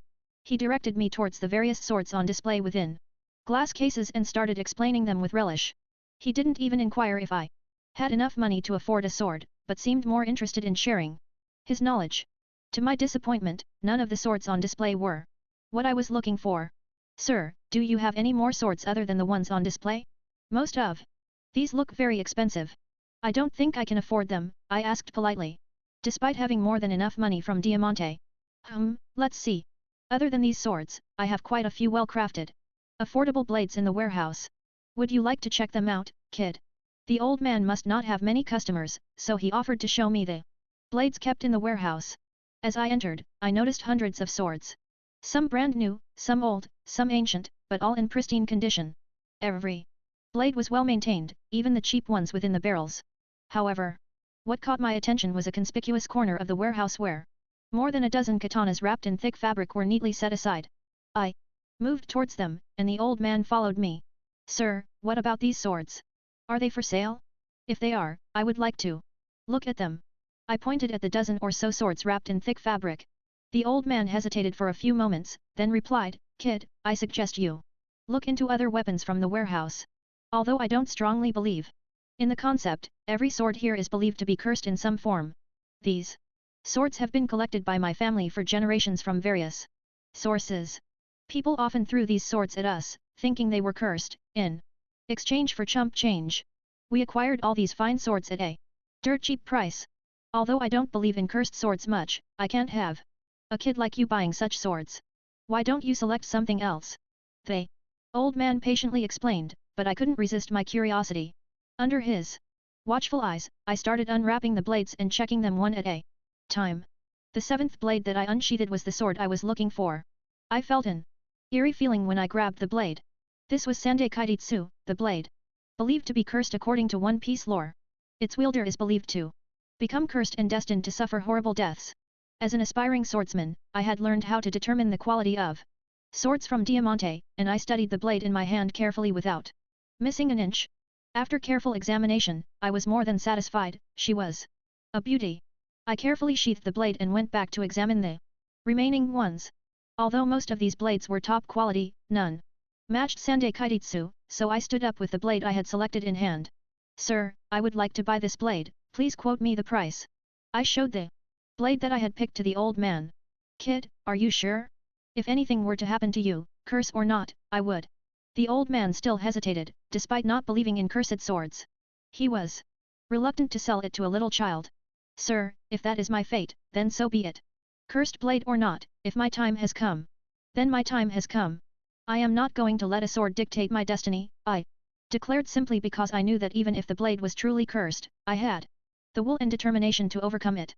Maybe it was my words, because after a few moments of deep contemplation, the old man sighed and agreed to sell me the blade. After we returned to the counter, the old man helped me polish the sword and the scabbard. He said it was a free service offered to anyone who purchased a sword here, but I knew the old man was waiting to see if I would change my mind. After realizing that it was a futile effort, he sold me the famed blade for a mere 20,000 belly, which I happily paid. Take care, kid, and remember not to kill innocents. It's believed that the more good deeds you do, the less the curse affects you, the old man advised as I exited the shop. I simply smirked without answering the old man, and I left the shop. Just as I exited the shop and walked about a few hundred steps, a commotion caught my attention. I used observation haki to scan my surroundings, and I was surprised to see a lot of Marines quickly converging on my location from different directions. I could hear their hurried footsteps, and within moments, the Marines had quickly surrounded me. Captain, that's the kid. It's that kid, I'm sure that's him. A civilian was frantically waving at me while pointing. I quickly used my observation haki to read the surface thoughts of the man pointing at me, and that's when I realized what exactly was happening. Kid, we are Marines. We need to interrogate you regarding a recent incident near Logue Town. Quietly follow us back to the base. Seize him. The Marine, with the rank of captain, quickly ordered his subordinates to seize me by force. Some of the surrounding people voiced their concerns regarding Marines using force against a little child, but the surrounding Marines pushed them back, threatening them not to interfere with Marine business. I knew I had no way out, and today I had to shed blood. After reading the captain's thoughts, I understood that surrendering peacefully was not an option. Hehe, it seems like your curse has already caught up, I commented loudly, while drawing the new blade, ready to engage the Marines. Kid, is this supposed to be a joke? Hand over the weapon and surrender. Quietly. One of the officers stepped up to retrieve the blade from my hand. But I was not going to wait. I knew these Marines had come with a single purpose, to capture me, and nothing I said would make them change their decision. As the man extended his hand to wrench the blade from my hand, I dodged and quickly swung the katana, slicing the Marine officer's neck. No one expected me to retaliate, and blood gushed out of the neck wound as the man was too late to react to my attack. The civilians who had been standing around started running in various directions as they saw me cut down a full-grown man with relative ease. Capture him. As long as he is alive, everything is good, the Marine captain quickly recovered from his shock and shouted at the other Marines. I counted close to 100 Marines that had surrounded me, and only the captain might prove to be a challenge and might be a bit stronger than me. But I was confident in handling him. The battle escalated within moments after I cut down the officer. The Marines rushed, brandishing their weapons, trying to impale me. For some odd reason, they were not using their guns, maybe because their captain had declared that he wanted me alive. As the first Marine fell to the ground, his comrades roared in fury, their faces twisted in determination. Without hesitation, they charged at me, their weapons gleaming in the sunlight. The clash of steel filled the air as swords clashed against swords, creating sparks that danced around us like tiny fireflies. I swiftly parried the incoming strikes, my movements fluid and precise. With each swing of my blade, I aimed for vital spots, aiming to kill rather than incapacitate. Even the Marines showed no mercy, their attacks were relentless and unforgiving. In the midst of the chaos, I spotted the Marine captain, his eyes blazing with fury as he lunged towards me with unmatched speed and strength. His sword sliced through the air like a viper, aiming straight for my sword arm. Determined not to be outmatched, I met his strike with equal ferocity, the clash of our blades sending shockwaves rippling through the air. We danced around each other, each move calculated and precise, as if locked in a deadly game of chess. And after a brief clash, he retreated back behind the other Marines. Though I was a child, he was facing me with caution. As I fended off the Marine captain's attack, the other Marines started closing in on me, attempting to encircle me. I flared my observation haki to the max, allowing me to anticipate their moves and dodge their deadly strikes with agility and precision. However, the Marine captain retreated, using the other Marines as cover to launch surprise attacks. Despite their coordinated efforts, I remained focused, my senses heightened by the adrenaline coursing through my veins. With each strike, I countered swiftly, my blade flashing in the sunlight as I deflected their blows with ease. The dance of battle continued, with the sound of clashing steel echoing through the air. The Marines fought with determination, their faces set in grim determination, as they sought to capture me at any cost. But I refused to yield, my resolve unshakable as I met their attacks head-on. As the battle raged on, I remained vigilant, my senses attuned to every movement around me. With each passing moment, I grew more confident in my abilities, my movements becoming more fluid and precise. Despite the odds stacked against me, I refused to back down, determined to emerge victorious. With a fierce battle cry, I launched a counter-attack, driving back the encroaching Marines with a flurry of powerful strikes. The Marine captain, seeing his forces falter, redoubled his efforts, launching a series of devastating blows in a desperate attempt to turn the tide of battle. But I was ready, my instincts sharp as I parried his attacks with expert skill. Bang! Bang!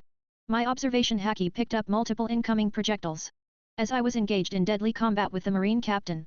Just as I was about to dodge, the Marine captain intervened with a sword strike of his own, preventing me from evading. Despite my best efforts, a bullet pierced through my shoulder. Unflinching, I parried the Marine captain's attack while gritting my teeth in pain, then re-engaged him in combat. But despite my best efforts to balance the fight again despite the injury, the captain's skill proved formidable, and with a swift movement, he punched me, sending me flying across the ground. With a triumphant smirk, he raised his sword, ready to deliver the finishing blow. But I refused to go down without a fight. With a burst of adrenaline, I summoned all my strength and agility, dodging his strike at the last moment, and delivering a powerful kick to his chest, sending him staggering backwards. Seizing the opportunity, I unsheathed my second blade and launched a series of lightning-fast strikes, each one aimed with deadly precision. The Marines fought valiantly, but one by one, they fell before my onslaught, their cries of pain echoing across the battlefield. As the battle raged on, I cut down the Marines one by one, their numbers dwindling rapidly with each swing of my blade. Despite the bullet wound in my shoulder, I fought fiercely, fueled by adrenaline and determination. With each fallen foe, my confidence surged, knowing that victory was within reach. The Marine captain, realizing that his forces were being decimated, grew desperate and launched a relentless assault against me. But I met his strikes head-on, my swordsmanship matching his blow for blow. With each clash of our blades, sparks flew, illuminating the chaos around us. Suddenly, the gunfire from the hidden snipers ceased, leaving the Marine captain bewildered. But a smirk played across my lips as I realized that Diamante had intervened, neutralizing the snipers and tipping the scales further in my favor. With renewed vigor, I pressed my attack, cutting through the remaining Marines with ferocity. The sound of clashing steel and cries of battle filled the air as I fought with all my might. Despite the odds stacked against me, I refused to yield, my determination unwavering. Finally, after a fierce exchange of blows, I landed a decisive strike against the Marine captain, incapacitating him and leaving him with a stump sprawled on the ground. With his defeat, the remaining Marines faltered, their morale shattered. Sensing victory, I pressed my advantage, driving them back until they were forced to retreat. I was seething with anger at the Marines for targeting me, and with the Marine captain at my mercy, I was determined to end it. As I thrust my blade toward his neck, a sudden movement from behind caught my attention. Reacting on Instinct, I dodged sideways just in time to evade an arm reaching out to grab me by the shoulder. Surprised by the unexpected intervention, I quickly rolled to safety and turned to face the newcomer. Standing before me was a man I immediately recognized, Monkey D. Dragon, albeit younger and still clad in a marine uniform. Despite his young age, there was an air of authority and power about him that commanded respect. Interesting. Such high mastery of observation haki, at such a young age. Maybe you awakened it innately, Dragon remarked calmly, his voice carrying authority. Sorry, kid, I do not know who is at fault here. I cannot let you kill any more marines. Because you have already taken lives, even in self-defense, I must take you in. I hope you understand. With that, Dragon walked past me, his back exposed as he checked on the fallen captain. Despite his calm demeanor, I knew better than to underestimate him. Trained by the revered hero of the Marines, Monkey D. Garp, Dragon was undoubtedly a formidable marine, even in his youth. As I observed Dragon, I caught sight of a few brave onlookers who remained watching the events unfold. From the corner of my eye, I saw Diamante drawing his blade, poised to intervene.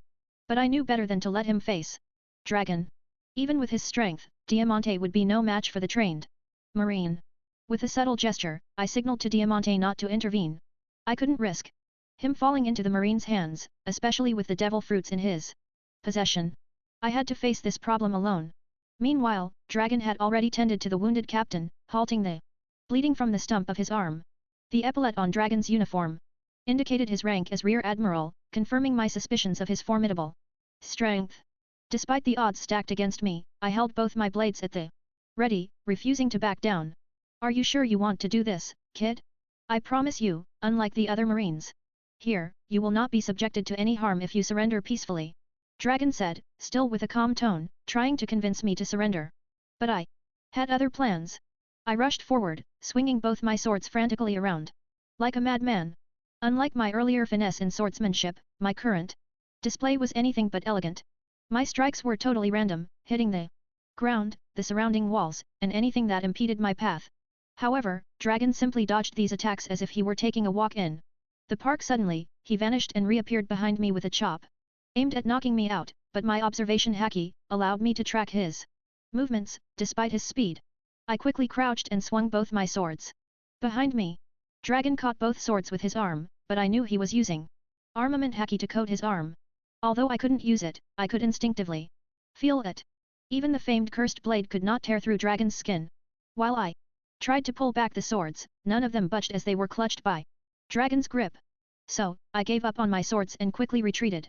I unholstered a pistol from my back and started firing, but Dragon simply swatted the bullets like flies. Kid, you are good, but you still need practice, and I see you haven't awakened your armament haki yet, so please give up this pointless struggle. Dragon said, still thinking of subduing me without harming me. If not, I would have been punched to the ground long ago. I will never. A sudden strike to my gut took the air out of me, and I crumbled to the ground in pain. Although the man held back, it felt like being hit by a sledgehammer. You get distracted too easily, kid. Hasn't anyone taught you how to fight? You could have reacted if you had all your concentration on me, Dragon declared, crouching down to check on my crumpled form. However, I knew for a fact that even though I could follow him using my observation haki, my body was not fast enough to react to dodge that strike. My consciousness was fading, but I used the pain and sheer will to hold on. Sigh, kid, why are you so stubborn? You should have just followed me quietly. When I asked, why suffer so much? Dragon was moved by the way I was still trying to stand back up despite the overwhelming pain. He moved again, and then I felt everything around me go dark. A few minutes later, the entire scene was cleared out by the Marines. Diamante stepped out of a nearby alley towards the location where I had fought the Marine captain and then Dragon. He was carrying a transponder snail in his hands, seemingly connected on the other end. Diamante, what's the situation there? Is my little brother safe? Daffy's voice came from the other end of the snail, carrying so much anger and frustration that Diamante could feel it. Diamante carefully observed the battleground, and after examining it, he discerned a hidden message within the random scars left on the floor. He immediately conveyed this message to Daffy, who seemed to calm down a bit. Though the anger lingered. Although he didn't blame Diamante, he felt a bit disappointed in him. Even Diamante felt ashamed of his own weakness and apologized to Daffy. Daffy, I'm sorry I was not able to save Ross. If I were strong enough, maybe Ross wouldn't have stopped me from intervening. I promise you, I will personally infiltrate the marine base and get back young Master Ross. Diamante conveyed through the transponder snail, awaiting Daffy's instructions. No, you will follow Ross's instructions. My little brother would not do something without a proper reason. If he has asked you to return to Downs Island, then do it. But you are going to wait in Logetown until he contacts either one of us. Just monitor the Marines from a distance. Your life is also as precious as my little brother's, so don't act recklessly, Daffy said, having received the hidden message that I left for him. I had asked Diamante to return home, and I would contact them shortly to update them on my plans if possible. In a room designated for higher-ranking officers within the Logetown Marine base, Dragon leisurely sifted through some documents. On a small couch, beside him sat a child wrapped in bandages. Oi, brat, why did you call me here? Didn't I tell you that we had to leave for the new world after stocking up? Why are you still loitering around here in Logetown?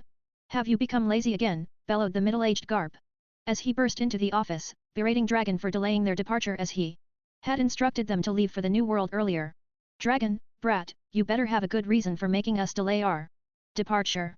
If not, I will be personally handling your punishment, Garp threatened. Although Dragon seemed composed, I could see the slight twitch on his face. Maybe he still feared his father's fist, but I didn't care much about it. I was more interested in how Dragon would explain the situation. It's the kid. He has caused quite a commotion in the town in broad daylight. He cut down more than 4 dozen Marines, including the Marine captain of Logetown. Dragon started explaining the situation slowly. The moment Garp heard that I had killed Marines, his demeanor shifted to that of a dangerous, bloodthirsty beast. Calm down, old man. It wasn't the kid's fault, honestly. They were trying to capture the kid. At first, I was not sure about what was happening, as I was just passing through. But after some questioning, I found the real reason. Garp's calmness quickly returned after hearing Dragon's words, but his face turned a bit ugly as he could deduce that it must have been the Marines who tried something underhanded. Garp prided himself on being a Marine and believed in Marines representing justice. However, despite his power, he couldn't stop all the bad deeds that some Marines performed, and he felt ashamed of such actions. Garp sighed and walked up to sit down on the chair, gesturing for Dragon to continue. The kid has been marked as a slave of the Celestial Dragons. He bears the mark on his back. The Marine captain wanted to capture the kid and sell him back to the Celestial Dragons, listing the kid as someone who had escaped the clutches of the world government, Dragon revealed, disclosing the reason that I already knew about from reading the thoughts of the Marine captain. I realized that someone must have seen my back while I was swimming alongside the caravel when we had reached Logetown, and the Marine captain wanted me captured so he could earn some brownie points. Bam! Garp's fist crashed on the table with ferocity, blasting the sturdy wood table to smithereens. Dragon couldn't help but look at his father because now he had to rework all these scattered documents. After becoming his father's aide, he, along with Bogard, had been handling all the administrative work, while the old man either chased pirates or relaxed. Are you saying Marines were involved with slavers? I could see the anger and helplessness etched on the Marine hero's face. He was someone who hated slavery, but he couldn't do much about it as the world government itself was encouraging it despite it being declared illegal. Dragon didn't voice out his answer but simply nodded. Garp contemplated for a long time before turning to me. Kid, I cannot fault you for defending yourself, but I would like to know if you were someone who escaped from the clutches of the Celestial Dragons. Garp questioned me, seeking to better understand my situation. He knew how complicated the situation was. The entire Logetown had seen me cutting down all those Marines, so to save face, they couldn't just release me. Yet, Garp couldn't bring himself to harm a child who was just defending himself. He understood the horrors a child would face if captured. Before I could answer, Dragon added, and there is one more thing. The kid's talent is way too monstrous. If, by some miracle, he survives and bears a grudge against Marines, then I am sure he will be a bane for all Marines in the future. Garp raised his brows at the unexpectedly high remarks coming from his son. Dragon had never reacted so strongly before, not even towards his recent protégé, the ice brat. Garp's curiosity about me instantly skyrocketed. His mastery of observation haki is so strong for his age that I have not come across such talent ever, Dragon continued, praising my abilities. Suddenly, I felt a projectile flying towards my head. I simply tilted my head to dodge it. The projectile was only aimed at grazing me, and I understood that Garp was testing my reaction. Not bad at all. You can sense intent at such a young age. You sure are a monster, kid. So, tell me, are you still wanted by those pompous idiots in Mary Gosa? If so, it might be a little troublesome, Garp said, showing little concern about me carrying the slave's mark. It would only be a little more troublesome to deal with. No, I am a free man. I am no one's slave, and I don't mind cutting down everyone who tries to capture me, I declared with pride oozing out of every pore. The humiliation that happened to Mary Gosa is still vivid in my memories. Although I had submitted for Daffy's sake, that did not make the humiliation I faced any less. But the marine hero's next words made me sulk. Oh, such pride! Tell me, kid, aren't you still our captive now? What's the point of holding on to your pride when you do not have enough strength? Even now, you are at the marine's mercy. If this were someone else here, I am sure you would have already been executed as a criminal or maybe even sent to impel down, sentenced for life, Garp said, knowing he had to change my mindset. If not, the knot in my heart against the Marines would only grow worse. Say what you want. I never asked you to spare my life. If you want to kill me, then go ahead. It just means that I wasn't strong enough. I will never blame others for my incompetence, I declared honestly. Deep down, I knew I couldn't just back down because I was facing an apex predator. If I stepped back today, it would only shake my resolve to help Daffy rule the world. Ha ha ha ha ha ha, look, dragon brat, look. That's how a man should be, never backing down, no matter the odds. I have decided, kid, you will join the Marines. You will serve directly under me. I will not stop you if you want to leave, but remember this, I spared your life today. If you walk out of here without repaying me, in the future, no matter how far you grow, you will only be called a coward. A true man always pays back his debts. So, tell me, kid. Do you want to grow up as a man or as a coward? Garp declared a verdict. Even without asking for my consent. Even Dragon was taken aback because he didn't expect his father to accept the kid under his wing. As far as Dragon knew about Garp, he was not someone who impulsively picked someone, so he must have seen something special in the kid. I was completely caught off guard by Garp's one-sided declaration. I didn't know what madness drove him to offer me this chance. Maybe he saw something in me, a great future threat if left unchecked. As per the original canon, shouldn't he be averse to taking apprentices at this time? As far as my knowledge goes, even Kazan was rejected countless times before Garp accepted him under his wing. But now the same man was offering me an opportunity to follow him even before I asked. Oi, what makes you think I will listen to your words? I am not your errand boy. To command me however you wish. Like I said, I didn't ask for you to spare my life, I retorted. I knew Garp was goading me to try and join the Marines by accepting his offer, but there were quite a few things that I had to consider. My pride also didn't allow me to refute the man's words. No matter what, he spared my life, and I owed him. My brain quickly started turning, wanting to see the pros and cons of this offer. My biggest weakness is currently my strength, and learning under Garp would be like the best master anyone could ask for in the world of One Piece, especially for someone as determined as me. Say what you want, child. I spared your life today, and that's an irrefutable truth. The final decision is up to you. Garp nonchalantly waved off my comments, not even bothering to listen to them, as he had made up his mind to take me in. As I was contemplating my options, Garp and Dragon were waiting for my decision. I need some time to think, and I will need my things back, I declared. I knew this was an opportunity that I could seize to grow stronger. Although I could make this decision alone, I wanted to discuss it with Daffy first. Fine, kid. You have until the evening, then we will be leaving Logue Town. I hope you can come to your decision before then. Garp stood up from his seat. And Dragon escorted him while pointing at another table where my things were kept, leaving me alone in the room. As I contemplated in silence, I retrieved my transponder snail and also Sandai Kaititsu, the other blade that Diamante had given me had snapped in half, so I had to set it aside. The transponder snail connected immediately, it seemed like Daffy was anxiously waiting to hear from me. Ross, is that you? Are you safe? The moment the call connected, I heard Daffy's worried voice sounding through the snail. I realized that Diamante must have received the hidden message that I had left. I knew for a fact that Dragon noticed this, but he simply didn't care. If I'm not wrong, he must have also noticed Diamante's presence when I pulled out my blade to engage him. That was also one of the reasons I had asked Diamante not to interfere. It's alright, Daffy. I am safe. How about Diamante? Has he already left Logue Town? There are some powerful Marines on the island now, so advise him to depart immediately. I shared my concerns with my brother. Although Diamante was not a well-known pirate, you never know how fate works, so it was better to be cautious. Wait, what do you mean by wanting to let Diamante return? What about you? How will you get back? Daffy questioned with concern evident in his voice. I slowly started explaining exactly what happened and the offer that I had received from Garp to study under his wing. Meanwhile, in the corridor, Dragon was following Garp, who had just returned. After interrogating the now imprisoned Marine captain. Old man, why are you so interested in that kid? What makes him so special? Dragon was confused because of the extent of interest Garp was showing in this matter. Brat, do you have any idea who that kid is? Without pausing to wait for an answer, he continued, he is a former celestial dragon.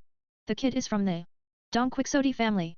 The entire news about the kid has been sealed by the world government. Garp shared the top secret information that he had recently come across. The moment Dragon heard this, he was shocked. A celestial dragon bearing the symbol of a slave? What kind of madness was this? Looking at his father, who was steadily walking in front, he could not help but ask. Don't you hate them? So why are you helping the kid? Dragon couldn't help but ask his father about the doubts in his mind.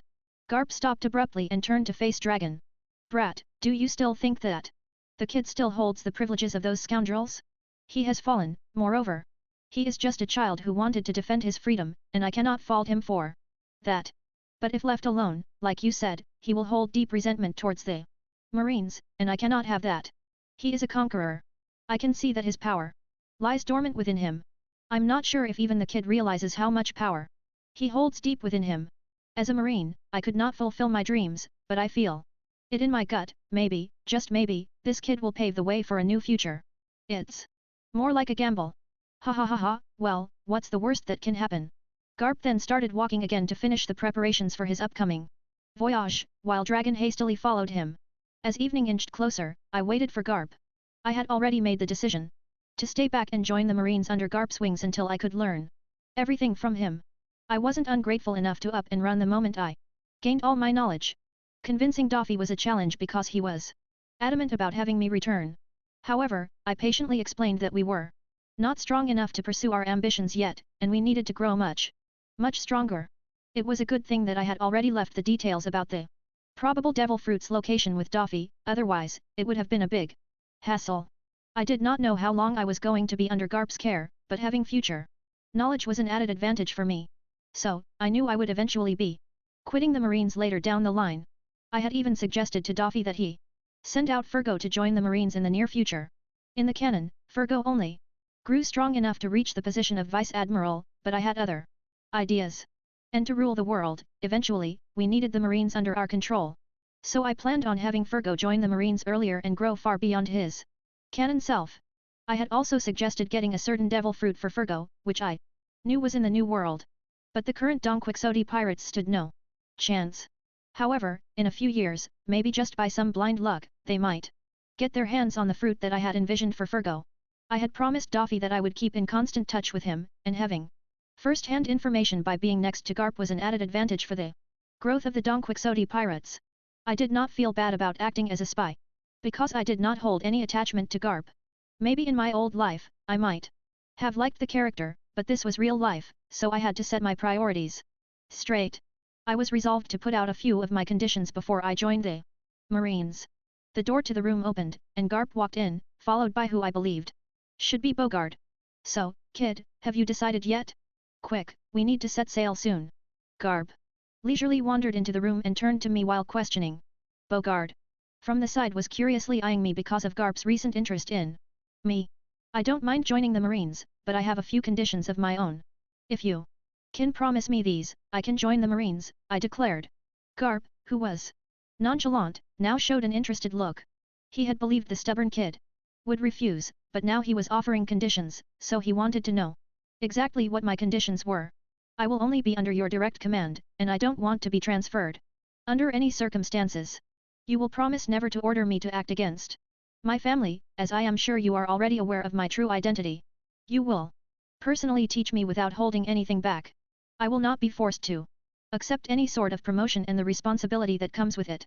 I will be allowed to carry my personal transponder, and you should swear never to intercept my communications. Lastly, if there ever comes a day when you cannot defend the justice you believe in your heart, you will personally relieve me from the Marines. I put forth all the conditions that I had in my heart that would not hinder or restrict my actions in the future. Garp squinted his eyes dangerously, while Bogard at the side had an amused smile plastered on his face. Kid, those are some steep conditions. Even a potential admiral candidate would not have such blatant demands. Sigh, fine. It was me who wanted you to join the Marines, so I cannot be stingy. However, I will have to set a few conditions of my own. I don't have an issue with you carrying your personal transponder snail, but I need your word that you will never leak any of the Marine secrets. And as for training, any secret manuals that I share, you have to promise not to share with others. The experiences that you gain on Haki are your own effort, so I won't restrict them. Finally, as long as I personally don't relieve you from the Marines, you must promise me not to betray the values of a Marine and stay a Marine. Garp put forth his own conditions and couldn't help but unconsciously pout. Because the man had blocked most of the loopholes that I had left. Especially, agreeing to his words would make me unable to share crucial intel with Daffy. But then Fergo can bear that burden in the near future, and I couldn't share the training manual of Marines that could have helped my family.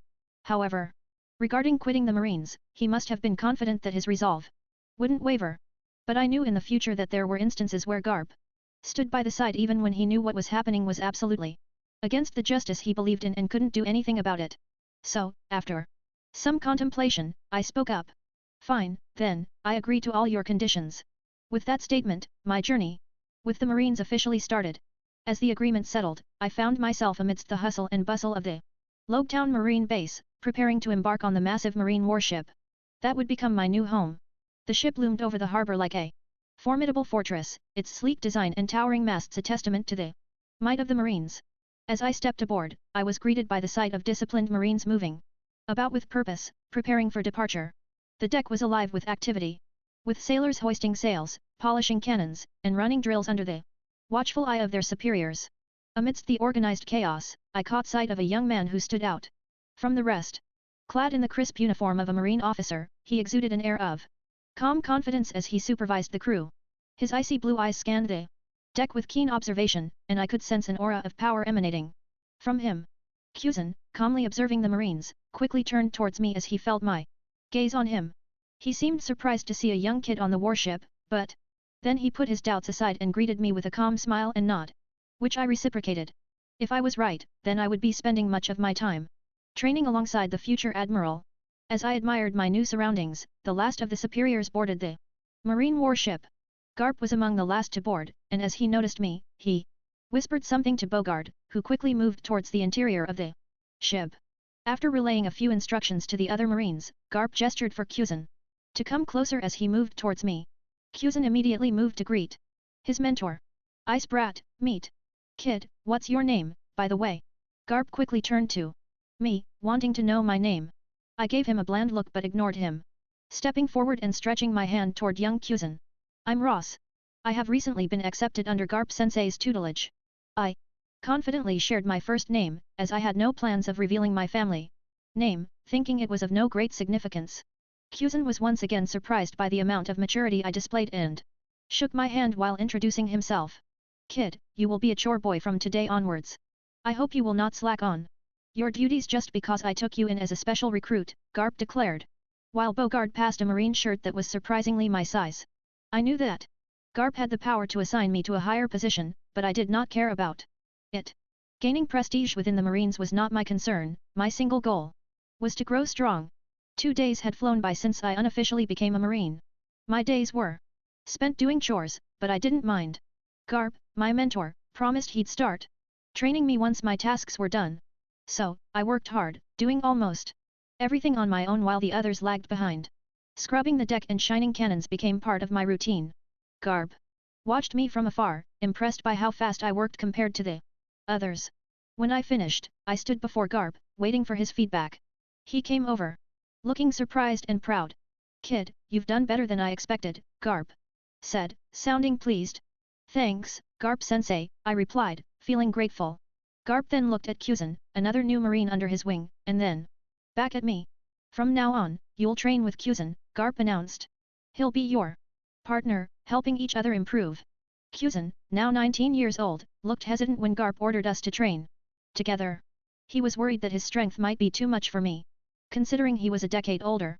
However, Garp simply smiled, took off his marine coat, and asked the other marines to clear the space on the deck. I understood what was happening, so I quickly walked to the opposite side of Cusin and took a guard stance, ready for the fight. Ice brat, no using your ice powers, Garp commanded sternly. This will be hand-to-hand combat only. If you resort to elementalization, you lose.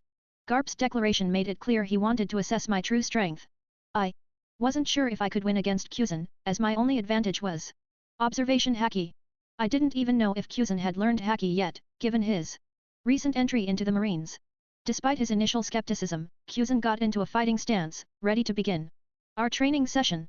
As Cusin and I squared off on the cleared deck, tension filled the air.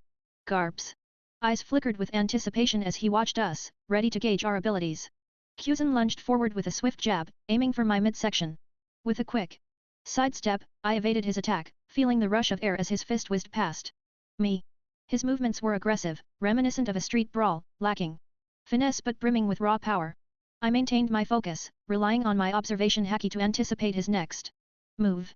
As Cusin pressed on, throwing a flurry of punches and kicks, I weaved through his attacks with precision, each movement calculated to avoid his strikes. Despite his lack of refinement, Cusin's strikes carried significant force. I could feel the impact of each blow as they grazed past me, testing my agility and reflexes. His determination was evident, his eyes locked on me with unwavering intensity. But I remained steadfast, utilizing my superior observation haki to stay one step ahead. With each dodge, I analyzed his movements, noting the patterns and openings in his attacks. As Cusin unleashed a series of rapid kicks, I ducked and weaved, narrowly avoiding each strike. Sensing an opportunity, I countered with a swift jab to his exposed side, landing a solid blow before darting away to evade his retaliatory strike. Garp watched intently, nodding in approval at my display of skill. He could see the potential in my abilities, the keen observation and quick reflexes that set me apart. Meanwhile, Cusin adjusted his tactics, recognizing the need to adapt. With a focused expression, he tapped into his newfound knowledge of armament haki, infusing his strikes with a subtle layer of hardened energy. As his punches gained newfound strength, I felt the impact reverberate through my body, each blow hitting with greater force than before. But I refused to falter, channeling my own determination into swift, evasive maneuvers. Cusin's attacks became more relentless, his movements were fueled by a growing determination to overcome the little me. But even as he pushed forward, I remained elusive, using my observation haki to predict his every move. With a sudden burst of speed, Cusin unleashed a powerful roundhouse kick, aiming for my head. But in the split second before impact, I ducked beneath his attack, feeling the rush of wind as his leg sailed overhead. Taking advantage of his momentary imbalance, I launched a rapid flurry of strikes, landing blows with precision and speed. Cusin staggered back, momentarily stunned by the onslaught. Cusin realized that he had underestimated me. If he didn't take this fight seriously, there was a chance he might lose to a 9-year-old. With a renewed determination, he jumped back into the fight with vigor. After half an hour of intense sparring, I lay exhausted on the deck, feeling drained from the continuous use of observation haki. Cusin stood opposite me, hands on his knees, panting heavily. Sweat dripped from his brow, his shirt clinging to his skin. The kid had given him a run for his money, dodging every attack he threw until the very end, where Cusin managed to land a decisive blow. As I lay there, defeated but not discouraged, Garp couldn't resist a comment. "Hey, Ice Brat, if you keep this up, forget about your dream of becoming an admiral. This kid will catch up to you in no time," he chuckled. Garp was more than pleased with his new protege. What had started as a whim had turned into something more. He saw the potential in me, a potential that could surpass even Cusin's if I continued to grow at the same pace.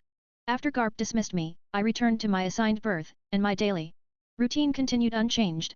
Each morning, I woke up early to begin my chores as a chaiboi, then reported to Garp for training. I had also approached Garp about swordsmanship training, but he simply directed me to Bogard.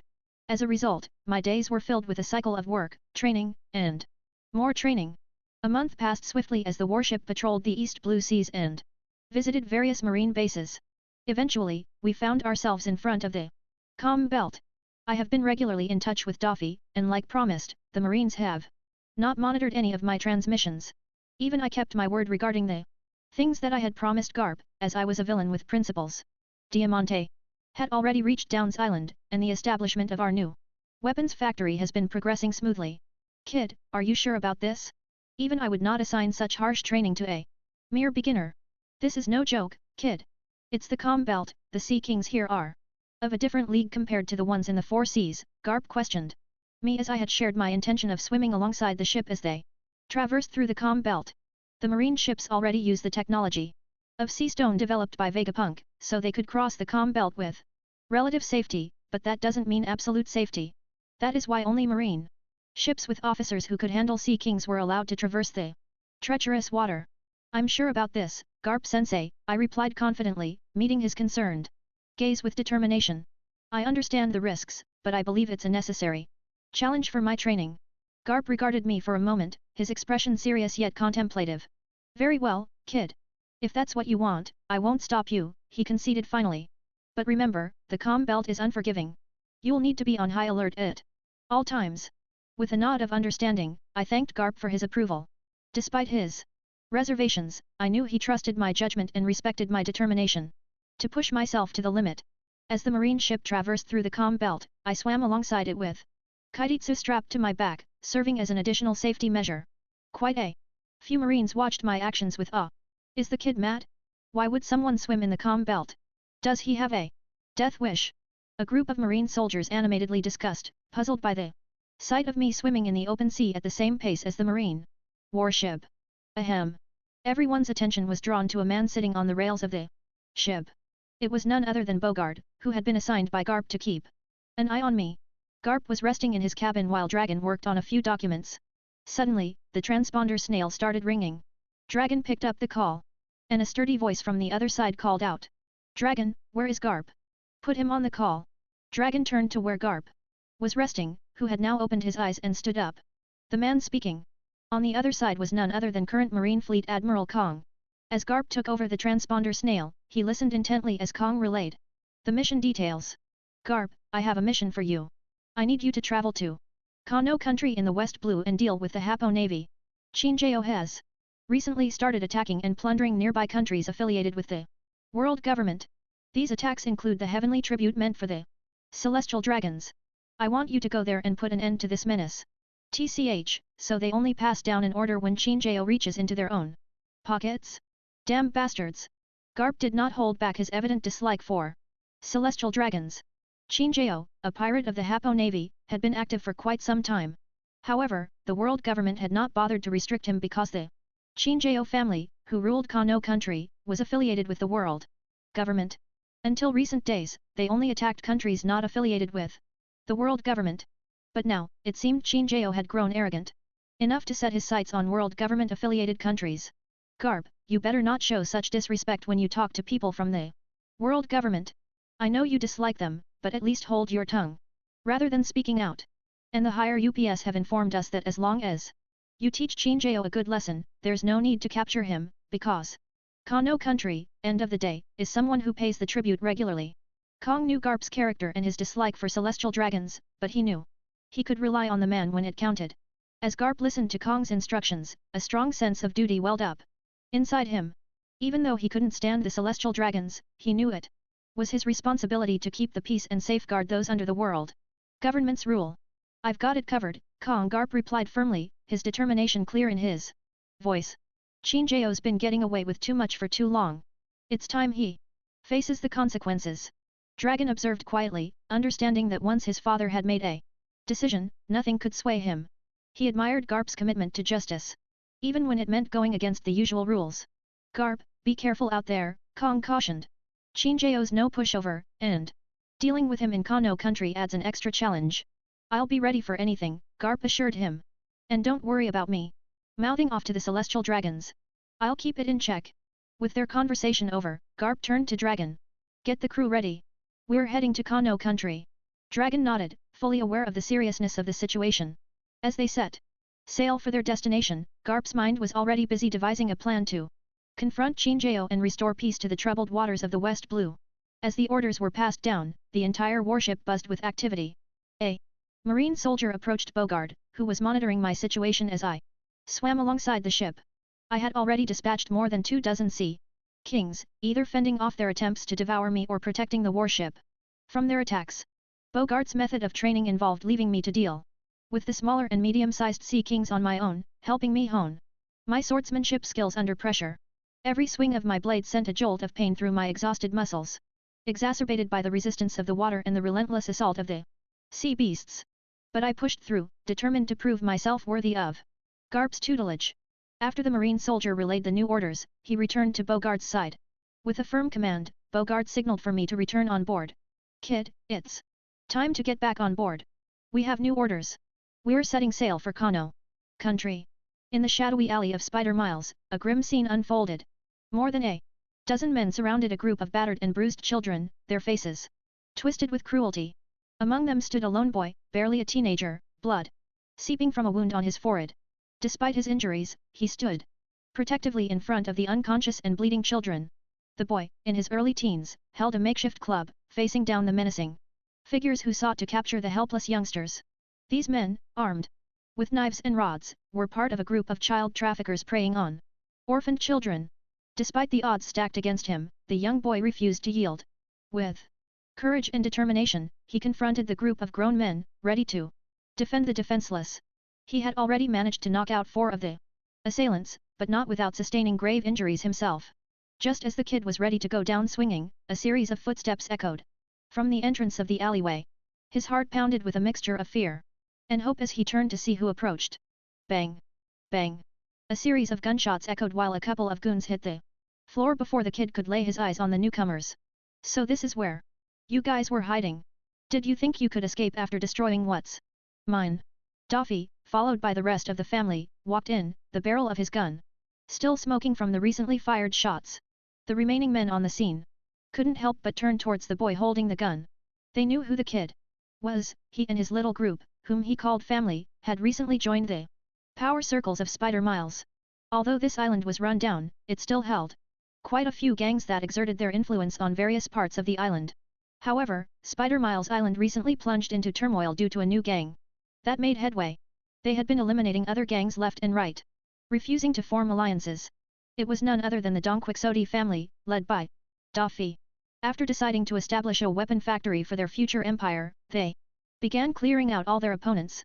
According to Ross's instructions, many guidelines were put forth. Initially, everyone within the family was confused about why they had to follow so many guidelines. However, Ross simply told them that if they wanted to reach the pinnacle, they couldn't sell themselves short. They had to have principles, even if they were engaging in questionable activities. You, kid, it was just a misunderstanding, and it's not like the island belongs to you. Don't push your luck too much, the gang leader barked, pointing his pistol at the boy. But before he could react, a piercing scream tore through the alley.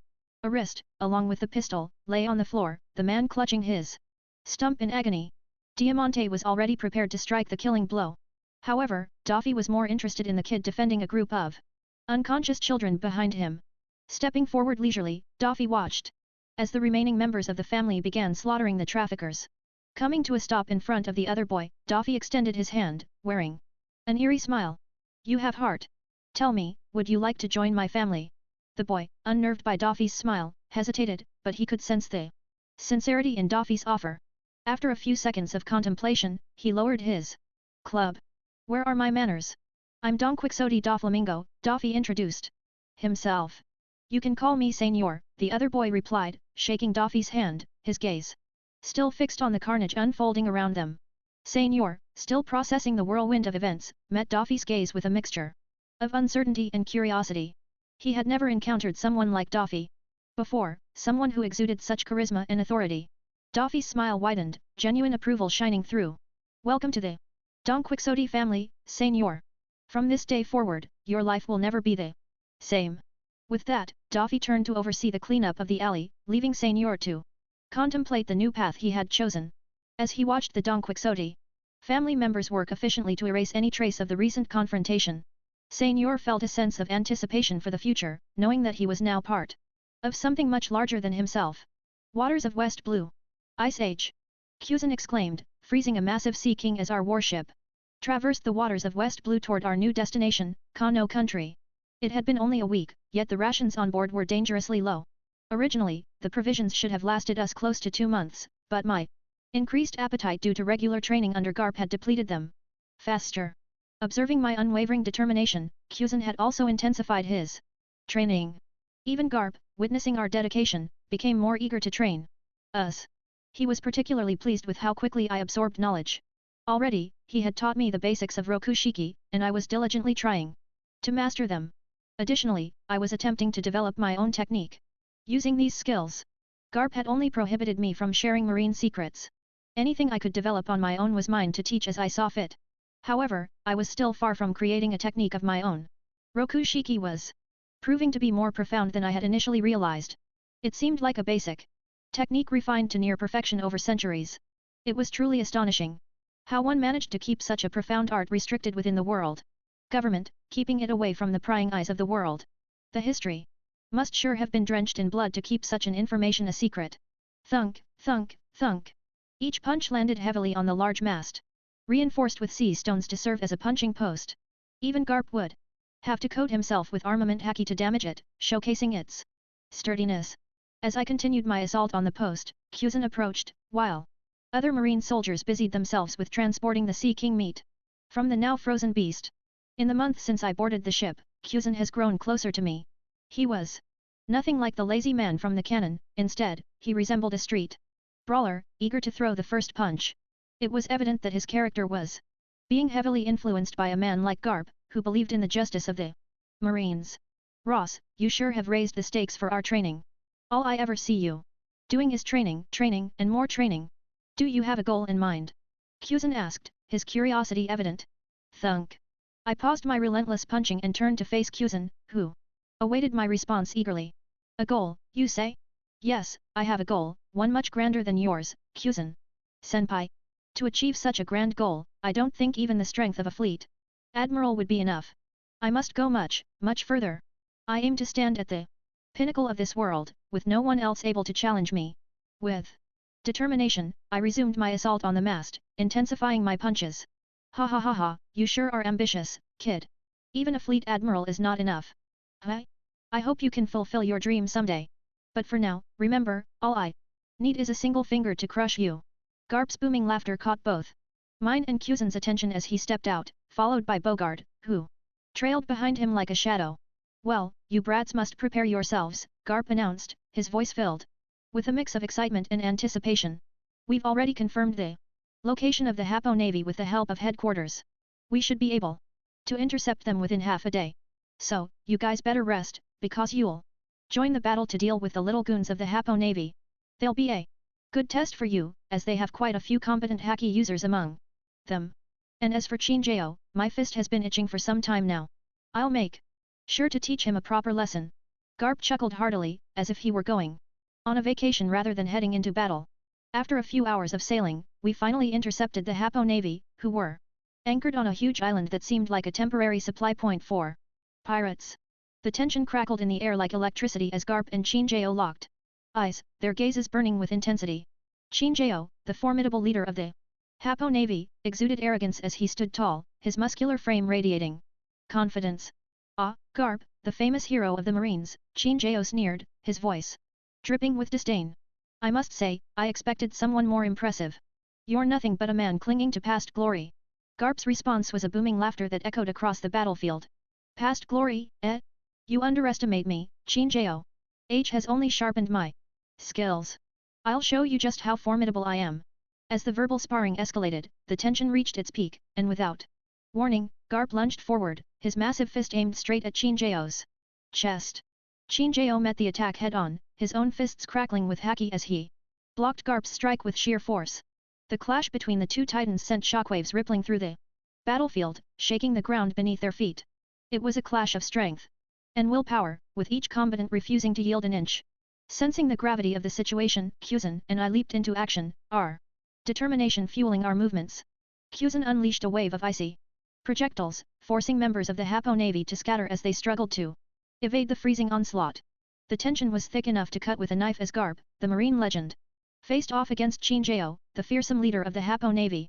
Their eyes locked in a fierce stare down, each one determined to prove their dominance on the battlefield. You dare challenge me, Marine? Chinjao's voice thundered across the battleground, arrogance dripping from every word. I'll crush you like a bug. Garp's response was a low chuckle, his eyes glinting with amusement. You talk too much, Chinjao. Let's see if your fists are as loud as your mouth. And with that, the clash began. Chinjao lunged forward like a raging bull, his massive fists swinging towards Garp's head with deadly intent. But Garp was like water, flowing effortlessly out of harm's way with a graceful sidestep. As Chinjao's punches continued to rain down, Garp countered with lightning-fast strikes of his own. Each blow was aimed with surgical precision, exploiting every opening in Chinjao's defenses. The air crackled with the intensity of their battle, sending shockwaves rippling through the surroundings. Meanwhile, amidst the chaos of the battlefield, I found myself locked in combat with the members of the Happo Navy. With my Kaititsu sword in hand, I moved like a whirlwind, anticipating their every move with my keen observation haki. Dodging and weaving through their attacks, I struck back with ferocious blows of my own. Each swing of my blade cut through the air like a razor-sharp gust, leaving a trail of fallen enemies in my wake. The ground trembled beneath our feet as the clash of steel echoed across the battlefield. Back in the heart of the action, Garp and Chinjao continued their epic duel. Their movements like a symphony of destruction. With every clash of their fists, the earth shook and the air crackled with energy, sending shockwaves rippling through the air. Chinjao's arrogance was matched only by Garp's unwavering resolve, and as they traded blow after blow, it seemed as though the very fabric of reality itself was being torn apart. The ground beneath them cracked and splintered, unable to withstand the sheer force of their clash. But still, they fought on, each one refusing to back down in the face of overwhelming odds. For in the heart of battle, there could be no retreat, no surrender. There was only the relentless pursuit of victory, no matter the cost. Die! More than a dozen pirates from the Happo Navy surrounded me, their guns aimed and firing simultaneously. I could have dodged using my observation haki, but I wanted to test something out. My instincts told me I could handle it. Tekai! I exclaimed, utilizing the technique I had recently learned. The bullets hit me, making a noise like clashing heavy metal. The pain was overwhelming, but the shots didn't pierce my skin. Every impact hurt like hell. But I gritted my teeth and endured. Using my sword, I thrust it forward in an improvised move to use Shigen with my sword thrust. The attack punctured an enemy who swung an axe at me. Before he realized it, a fist-sized hole ripped through his chest, and his body thudded to the ground. I immediately moved to my next target using Soru, a technique that granted me inhuman speed. The more mastery I could gain from the technique, the faster I could become. Currently, I only have initial mastery of Shigen, Tekai, and Soru. As for the other three techniques, although I could use them, I was not confident enough to do so in battle, unwilling to risk it. Busashoku, Kaka! I heard a sudden shout from my side, and my observation haki alerted me to an incoming threat. Without thinking twice, I swung my sword to intercept the incoming punch. Clang! A fist coated with haki collided with my blade. Though I intercepted the blow, the force behind the punch was too much for me to handle, and I was thrown back about 10 meters. My assailant was probably a high-ranking member within the Happo Navy, able to use armament haki. I noticed the sword he held in his other hand was now coated with haki. Kid, you should not have messed with the Happo Navy. Die, he declared, raising his sword to strike me down. He rushed forward, and I dodged a series of attacks, knowing I was no match for him. Even with 1 month of training under the legendary Garp, I had yet to awaken the rudimentary form of armament haki. As I dodged the relentless barrage of attacks, a familiar figure suddenly appeared beside me. It was young Kuzan, his icy demeanor cutting through the chaos of battle. Ross, focus on the other targets. I'll handle this one, Kuzan instructed, his voice steady and determined. Relieved to have some backup, I nodded in acknowledgement. With Kuzan taking on the high-ranking officer, I turned my attention to the surrounding pirates, assessing the situation quickly. Several of them were closing in, their weapons raised and eyes filled with malice. Without hesitation, I lunged forward, my sword slashing through the air. With precision. Using my observation haki, I anticipated their movements, dodging their strikes and countering with swift, calculated maneuvers. Each clash of steel echoed through the air as I fought with all my strength and determination. Beside me, Kuzan engaged the high-ranking member in a fierce battle, his icy powers clashing against the enemy's armament haki. Their exchange was a dazzling display of skill and power, with each move executed with precision and purpose. I stayed close to Kuzan, keeping a vigilant eye on his back to prevent any surprise attacks from the pirates. Despite being outnumbered, the quality of the Marines under Garp's command far exceeded that of the Happo Navy. Dragon and Bogard, in particular, moved with deadly efficiency, dispatching enemies with ease as if they were mere practice dummies. Observing the battlefield keenly, I noticed a minor detail that intrigued me. While I aimed to kill with every strike, most of the Marines under Garp's Command seemed focused on subduing their opponents rather than delivering lethal blows. It was a stark contrast to my approach, but I was not about to change my outlook on the world just because of Garp's softer approach to combat. As the fight raged on, I witnessed Kuzan impaling his opponent with an ice spear, swiftly encasing him in an ice sculpture, and effectively removing him from the battle. It dawned on me that if Kuzan had employed his ice fruit abilities during our spar, I would have undoubtedly been defeated within moments, especially with my inability to use armament haki.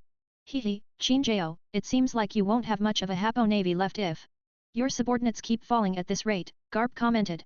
Although both combatants clashed fiercely, with the aid of their observation haki, they were aware of everything happening around the battlefield. With a quick observation, both knew that the Marines were quickly overpowering the enemy despite their lack of numbers. Despite having quite a few competent fighters among his pirate group, there was none who could match Dragon and Bogart's caliber. Boom! Both fists, clad with armament haki, clashed with ferocity, they shockwaves sending several others flying who had ventured too close to the battlefield where Garp and Shinjao were fighting. It had been almost half an hour since the clash started, but the Hapo Navy's numbers had dwindled by more than half. However, the casualties on the Marines' side were minimal. With a resounding roar, Shinjao pushed back, creating a momentary lull in the chaos of battle. His voice boomed across the battlefield, commanding the Hapo Navy to retreat. The pirate leader's eyes blazed with a fierce determination as he issued his challenge to Garp, demanding a one-on-one duel. Garp weighed his options carefully. His orders were clear: subdue Shinjao and teach him a lesson for his audacity in attacking countries affiliated with the world government. Despite the risks, Garp knew that facing Shinjao in single combat was the easiest way to achieve his objective. With a nod of acknowledgement, Garp accepted Shinjao's challenge. The two warriors stepped forward, their gazes locked in a silent exchange of resolve. Around them, the battlefield fell silent, the sounds of battle fading into the background as all eyes turned to witness the clash of titans. As the tension mounted, Garp and Shinjao squared off, their fists clenched in anticipation. The air crackled with energy, charged with anticipation of the impending duel. With a thunderous roar, the battle resumed, with the combatants lunging forward to meet each other in a clash of strength and will. Their fists collided with earth-shattering force, sending shockwaves rippling through the air.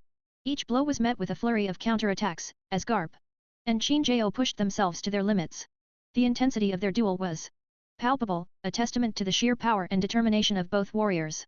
As the battle raged on, Garp and Shinjao exchanged blow after blow, their movements a blur of speed and precision. With every punch, they sought to outmaneuver and overpower their opponent, each striving for victory with unwavering resolve. The Marines ceased their pursuit of the retreating Hapo Navy upon receiving Garp's orders through Dragon and Bogard. Now, the outcome of the entire conflict hinged on the clash between Garp and Shinjao.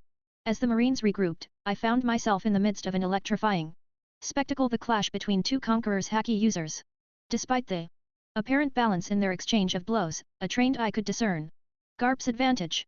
He fought with a calmness that belied his immense power, while Shinjao strained with every move. The battle raged on for an entire day, each moment fraught with anticipation. As the Hapo Navy and Marines alike awaited the outcome, tensions ran high. As the fate of the confrontation hung in the balance, with both sides holding their breath for the pivotal moment that would determine the victor. As the sun dipped low on the horizon, casting an orange glow over the battlefield, the clash between Garp and Shinjao reached its climactic finale.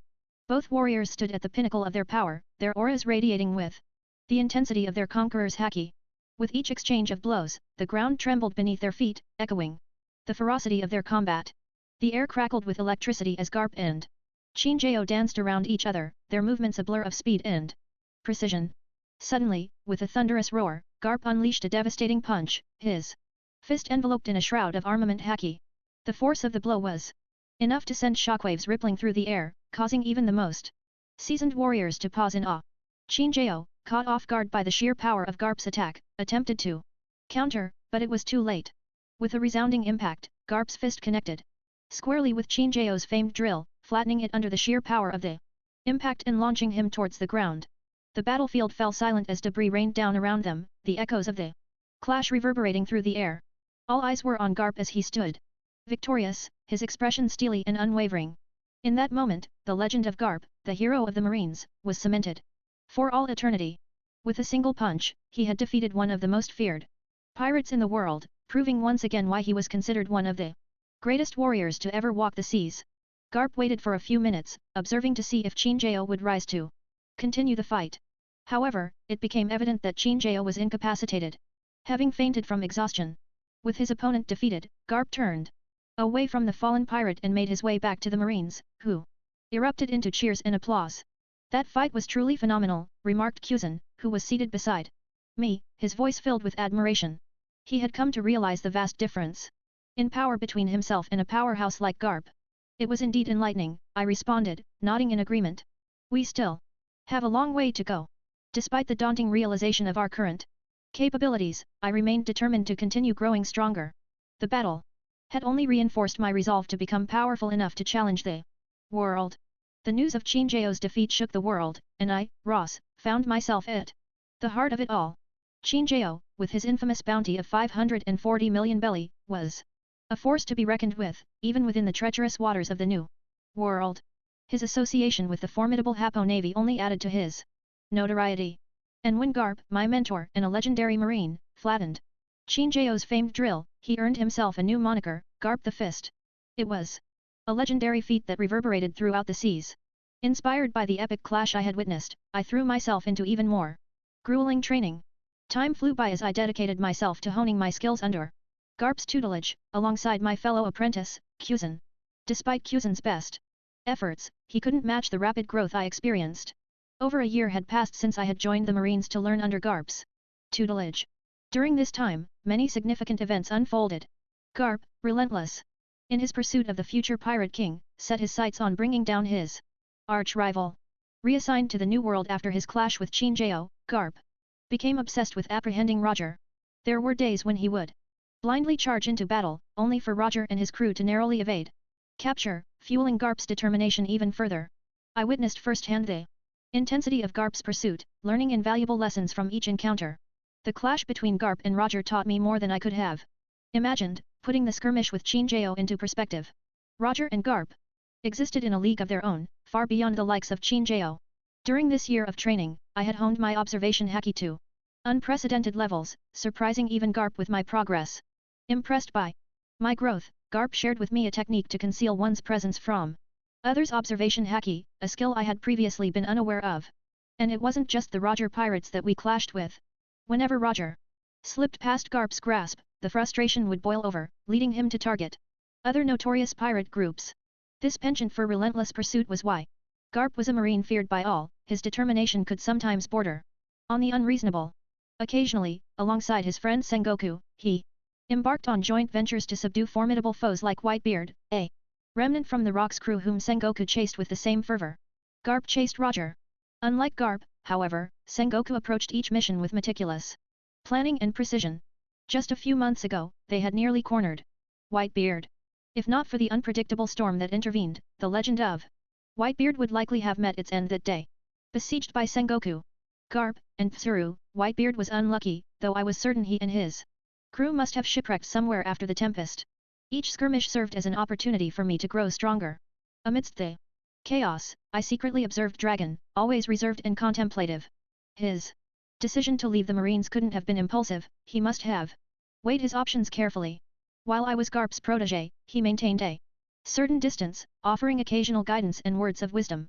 He emphasized the importance of not blindly following orders, even if they came from superiors. Surprisingly, Bogard, typically silent, had warmed up to me, particularly impressed by my swordsmanship skills. I once overheard him boasting to Garp about molding me into an admiral specializing in swordsmanship. Recognizing the Marines' need for skilled sword masters at the pinnacle of their ranks.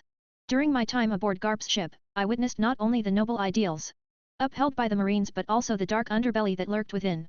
While Garp strove to maintain integrity and principle among his subordinates, he couldn't ensure the same level of righteousness throughout the entire organization. Instances of corruption and abuse of power were not uncommon, even within the ranks of the Marines. I witnessed Marines abusing their authority for personal gain, accepting bribes from shady individuals, and turning a blind eye to illegal activities in exchange for favors. Some used their positions to intimidate and oppress civilians, instilling fear rather than providing protection. One particularly egregious example involved a high-ranking Marine officer who exploited his authority to engage in human trafficking, turning a blind eye to the suffering of innocent individuals for his own profit. Another instance revealed widespread collusion between Marines and criminal organizations, with officers turning a blind eye to illicit activities in exchange for financial kickbacks. Despite Garp's efforts to instill his sense of justice within the Marines under his command, he couldn't control the actions of every individual within the organization. After the God Valley incident, Garp withdrew from actively promoting his vision of justice among his peers, choosing instead to uphold his principles within his own sphere of influence. Even as opportunities arose for Garp to ascend to the rank of Admiral, he repeatedly declined the offer. Despite the vacant spot in the Admiral's awaiting the appointment of a Marine hero, Garp remained steadfast in his refusal, unwilling to compromise his principles or become entangled in the corruption that plagued the higher echelons of the organization. Over the past year, my family's influence and power have grown at a rapid pace. Despite the constraints of my duties as a Marine, I maintained constant communication with Daffy, ensuring our plans remained hidden from prying eyes. He kept me updated on the family's developments and the addition of new members, some of whom were familiar faces from the original Dong Quixote crew, such as Senior, Jina, Mok Vice, and Lao Ji. Under Daffy's command, the Dong Quixote family had expanded its reach, gaining considerable influence in North Blue. Our new generation weapons had become wildly popular among various customers, further solidifying our position in the underworld. With my knowledge of the One Piece world, I contributed by providing Daffy with a list of names and potential locations of talents that could benefit our family's future endeavors. The recent addition of Wolf from Swallow Island was a significant boost to our research efforts. Additionally, I made a personal contribution to the family by acquiring a mythical Zoan fruit. Utilizing my knowledge from studying the Devil Fruit encyclopedia, I recognized the fruit's significance and requested it from Garp. Although he believed it was for my own use, I secretly smuggled it back to Daffy with the help of coordinated planning. It took nearly 3 weeks of anxious waiting, but the fruit eventually reached Daffy safely, and Fergo consumed it, enhancing our family's strength. However, my actions did not escape Garp's notice. When he discovered that I had deceived him regarding the fruit, he was furious. Despite his indifference towards the fruit itself, he punished me by stringing me upside down from the mast for a week. It was a harsh reminder of the consequences of deception, even within the bonds of family loyalty. Within the Marines, I had gained significant notoriety despite Garp's persistent attempts to promote me. Stubbornly, I clung to my rank as a Chaiboi, much to the confusion of those aboard Garp's ship. They were well aware of my abilities and prowess, leading them to wonder why I remained in such a low position. Even Sengoku, recognizing my potential, had approached Garp to request that I become his apprentice. However, Garp fiercely defended his mentorship over me, even going so far as to challenge Sengoku to a death match if he dared to poach his student. It was a testament to Garp's unwavering loyalty and determination to mentor me himself, despite my reluctance to accept any higher rank. Currently, on a certain island near the Calm Belt, Garp's marine ship is anchored. The Marines were taking a well-deserved break on the uninhabited island after a recent skirmish with some pirates. The island was abundant in resources, so the Marines were busy salvaging it to replenish their stores. Garp had just woken up from a deep sleep and noticed that his 2 protégés were nowhere to be found. He spotted Bogart instructing a few Marines on the island and decided to approach him. So, where are those brats? Have they been slacking off while I was resting? Garp jovially questioned Bogart, although he knew how hard his apprentices worked. The more effort they put in, the more he liked to push them. Bogart couldn't help but give Garp a dumbfounded look. If anyone else had dared to suggest that Kuzan and Ross were lazy, he would have punched them by now, especially Ross. The kid always pushed him beyond his limits. Every single time. Sometimes Bogart even wondered if Ross was truly just 10 years old. He had never seen anyone grow stronger at such a rapid pace. Where do you think? Bogart nonchalantly said, continuing with his work, while ignoring Garp, who liked to laze around. Garp understood what Bogart meant and quickly extended his observation haki to engulf the entire island. Within moments, he detected the presence of his 2 students on the opposite shore. Garp swiftly used Jeppo and stepped into the sky, heading towards where his 2 students were. As he approached closer, he could get a clearer picture of what was happening. I was currently clashing with Kuzan without holding anything back, and Kuzan was also not holding back. In the past year, I had awakened armament haki. Just 2 months into Garp's training, so I always clashed with Kuzan while he used his ice powers. Despite losing in the end every single time, such battles made me grow quickly. Soru. I flickered behind Kuzan, thrusting the blade at his exposed flank. Busashoku Kaka. I first hardened my arm and then coded Sandai Kaiditsu with haki and thrust the blade forward. Despite his observation haki not as Good as mine, Kuzan was able to react to my attacks as he instinctively dematerialized the part of his waist where the haki-clad blade was about to penetrate. Seeing that Kuzan had dodged my attack, I immediately retreated back a few dozen meters. A split second later, the vast area around Kuzan completely froze, even the sand on the shore solidified into ice crystals. TCH, Kuzan-san, if I could use emission, then that last attack would have dealt quite some damage, I couldn't help but say frustratingly. It was tough for me to get a drop on Kuzan and land a solid blow, as most of the time, even when I had him beat with speed, he would resort to elementalization. Well, Ross, you should know better than this. You can't make such lame excuses when fighting a real enemy.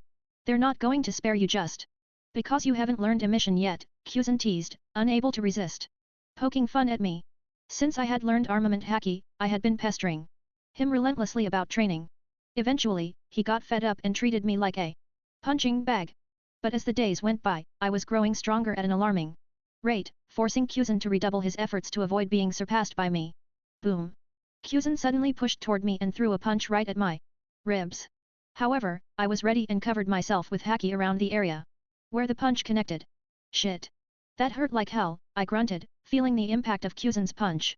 It was super effective, incorporating emission. I understood that Kuzan was simply showing off.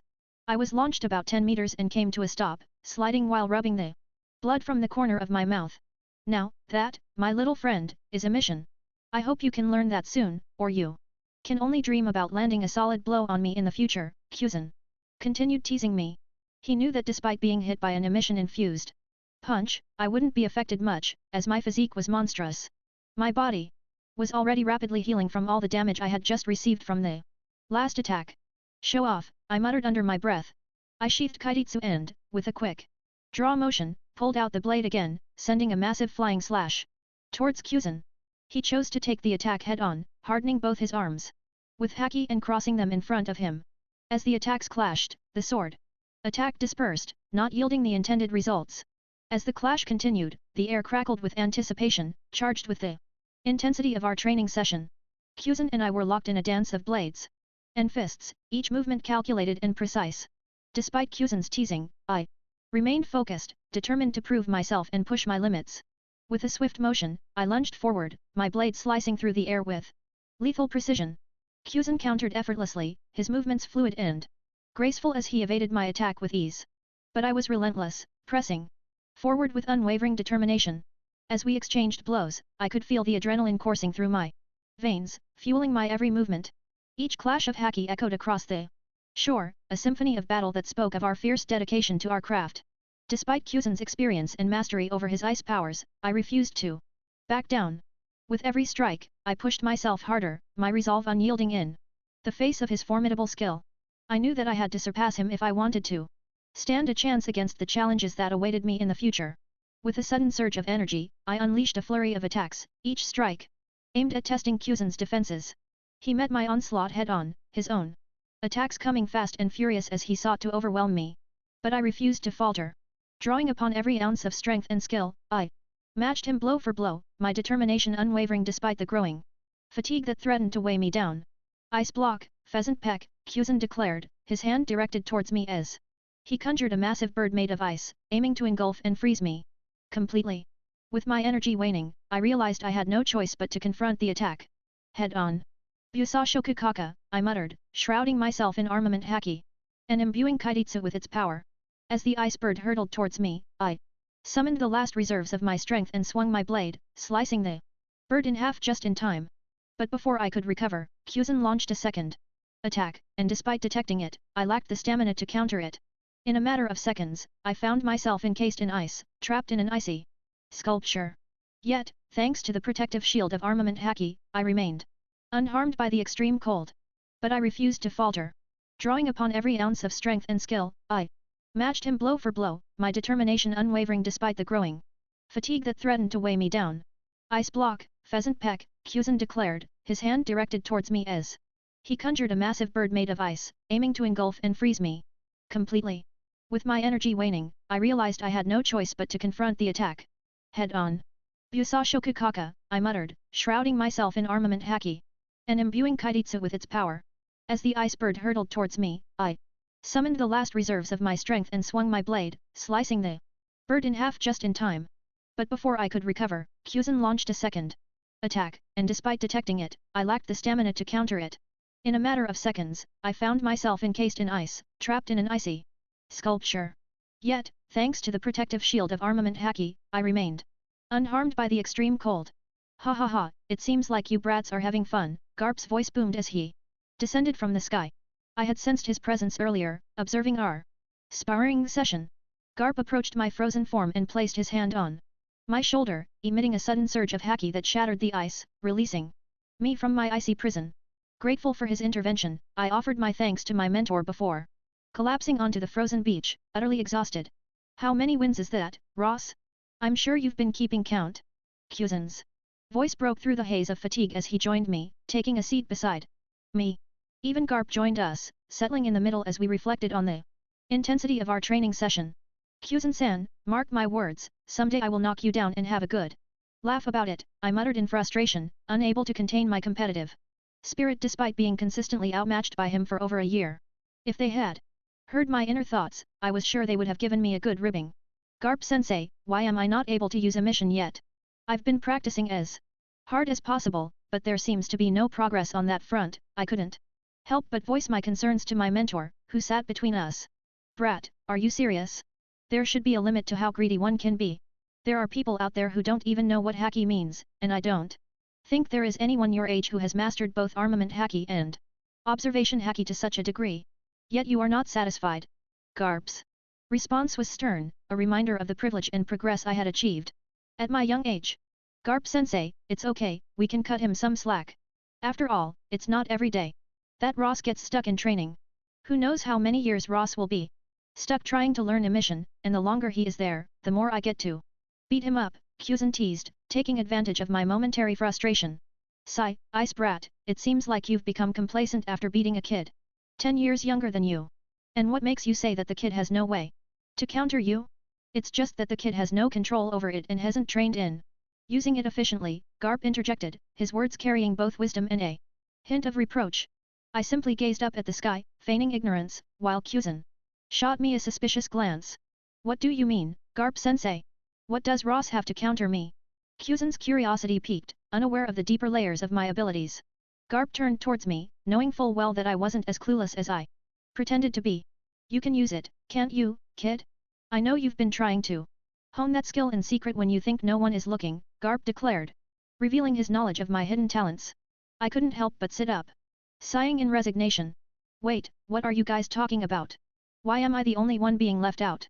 Kuzan's curiosity grew, sensing there was more to the story.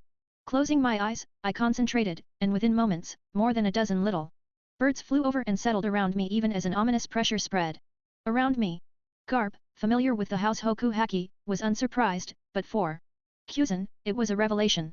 But what even Garp didn't know was that I was using a completely different ability of mine to interact with nature.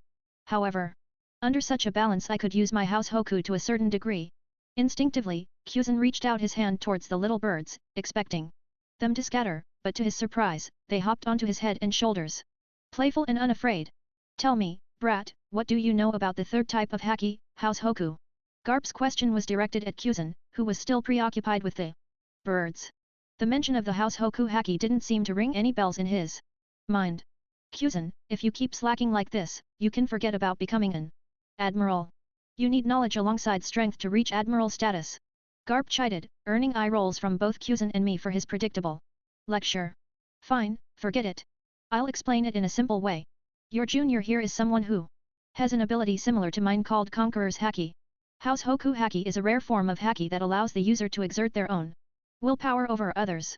Unlike the other two types of Haki, this type cannot be awakened through training and only 1 in a million people are born with this ability. It is said that whoever possesses this type of Haki has the qualities of a king and thus are known as supreme rulers. Garp patiently explained my ability to Kuzan, who listened with wide-eyed astonishment. However, I feel that this brat is still keeping more things from me. I believe he has something that even I am not capable of, Gap commented while squinting at me as I was playing with the birds. Wait, Garp-san, are you saying that Ross is capable of using House Hoku Haki? And he's even capable of something that you aren't even capable of? Kuzan was dumbfounded by this new revelation. To Kuzan, Garp was a supreme figure in this world, and according to him the marine hero was capable of anything. The kid has been keeping his ability a secret from everyone, and it's a good thing, too. I hope you'll keep this information to yourself in the future, Cousin. The kid will be targeted for sure if his ability becomes known. Even some higher UPS in the world government might target him. So, bury this deep into your heart, Garp cautioned, emphasizing the importance of secrecy surrounding my unique abilities. A nice brat, now that you are aware of such advanced things, I'll be using my Conqueror's Haki on you from now on during practice to help you adapt. Most of the Apex powerhouses out in the sea are capable of using Conqueror's Haki, so you need to hone your skills to such a degree that you can challenge them without faltering in the future. After gauging both our skills, Garp had decided to let Cousin experience clashes of the highest degree. Yes, Sensei. I am looking forward to the training, Cousin replied, a mixture of terror and excitement evident in his voice. The current Cousin was altogether a different beast from the one in canon. My presence in this world had changed Cousin's growth trajectory, and this might have a huge impact in the future. So tell me, kid, how much detail about Haki training have you shared with your brother? Garp knew all of my actions, and he had not put any restrictions on me sharing my Haki experiences with my brother Daffy. I knew that although he said he didn't care about my other life, he used his own sources to occasionally keep track of my brother and the Don Quixote family. Well, I have shared almost everything you have taught me about Haki, but honestly, I wish you could help them with training so they can grow faster. I couldn't help but share the truth jokingly, knowing that lying to the man was of no use, and he had kept all his words, so I had no issues telling him the truth. Brat, are you looking for death? You want me, a marine, to train a bunch of pirates? Garp couldn't help but flare in anger, grabbing my head with his huge fist. Come now, Garp sensei, you are training me, aren't you? And you should know I am Don Quixote too. And remember, you are not to go after my family. I couldn't help but jest, trying to lighten the mood. Remember, kid, you have promised me never to quit the Marines as long as I let you, Garp said while shaking me around like a rag doll, and he knew back then when I had put forth the conditions I had left a loophole so as to keep Garp of my family's back just in case because my family were villains after all. Yes, Garp sensei, put me down. I know my promise, so you don't have to remind me. Let go, it hurts, I grunted, still recovering from the fight with Cousin. Garp's grip felt like being pressed down by a mountain, and it simply hurt like hell, even though I had a monstrous physique. After shaking me around for a few more moments, he dropped me and reached into his marine coat, taking out a few bounty posters. My heart skipped a beat as Garp reached into his coat and pulled out a set of bounty posters. My eyes widened in disbelief as I saw the faces of my family members staring back at me from the paper. These are the bounties of the Don Quixote pirates, Garp stated matter-of-factly, laying the posters out on the ground beside the others. Your brother, Doflamingo, and his top cotters. Cousin leaned in for a closer look, his expression unreadable.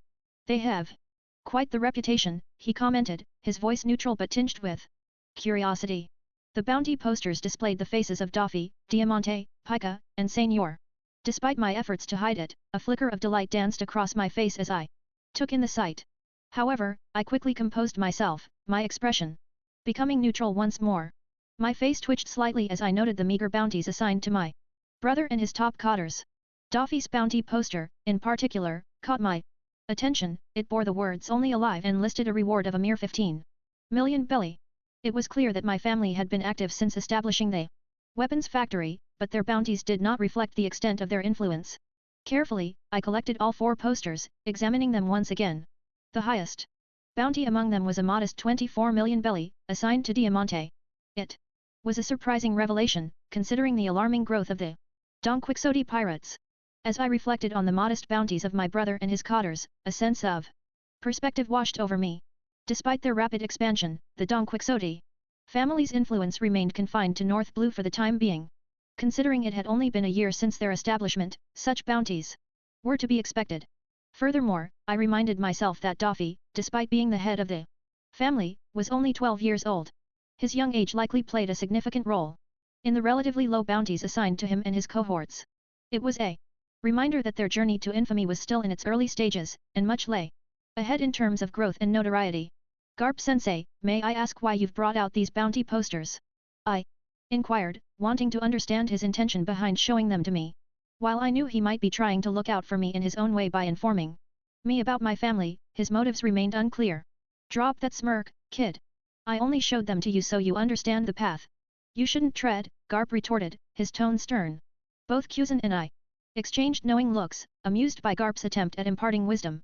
If he truly wanted to dissuade me from following in my family's footsteps, showing me the bounty posters seemed counterintuitive. Well, it seems like you two have recovered enough.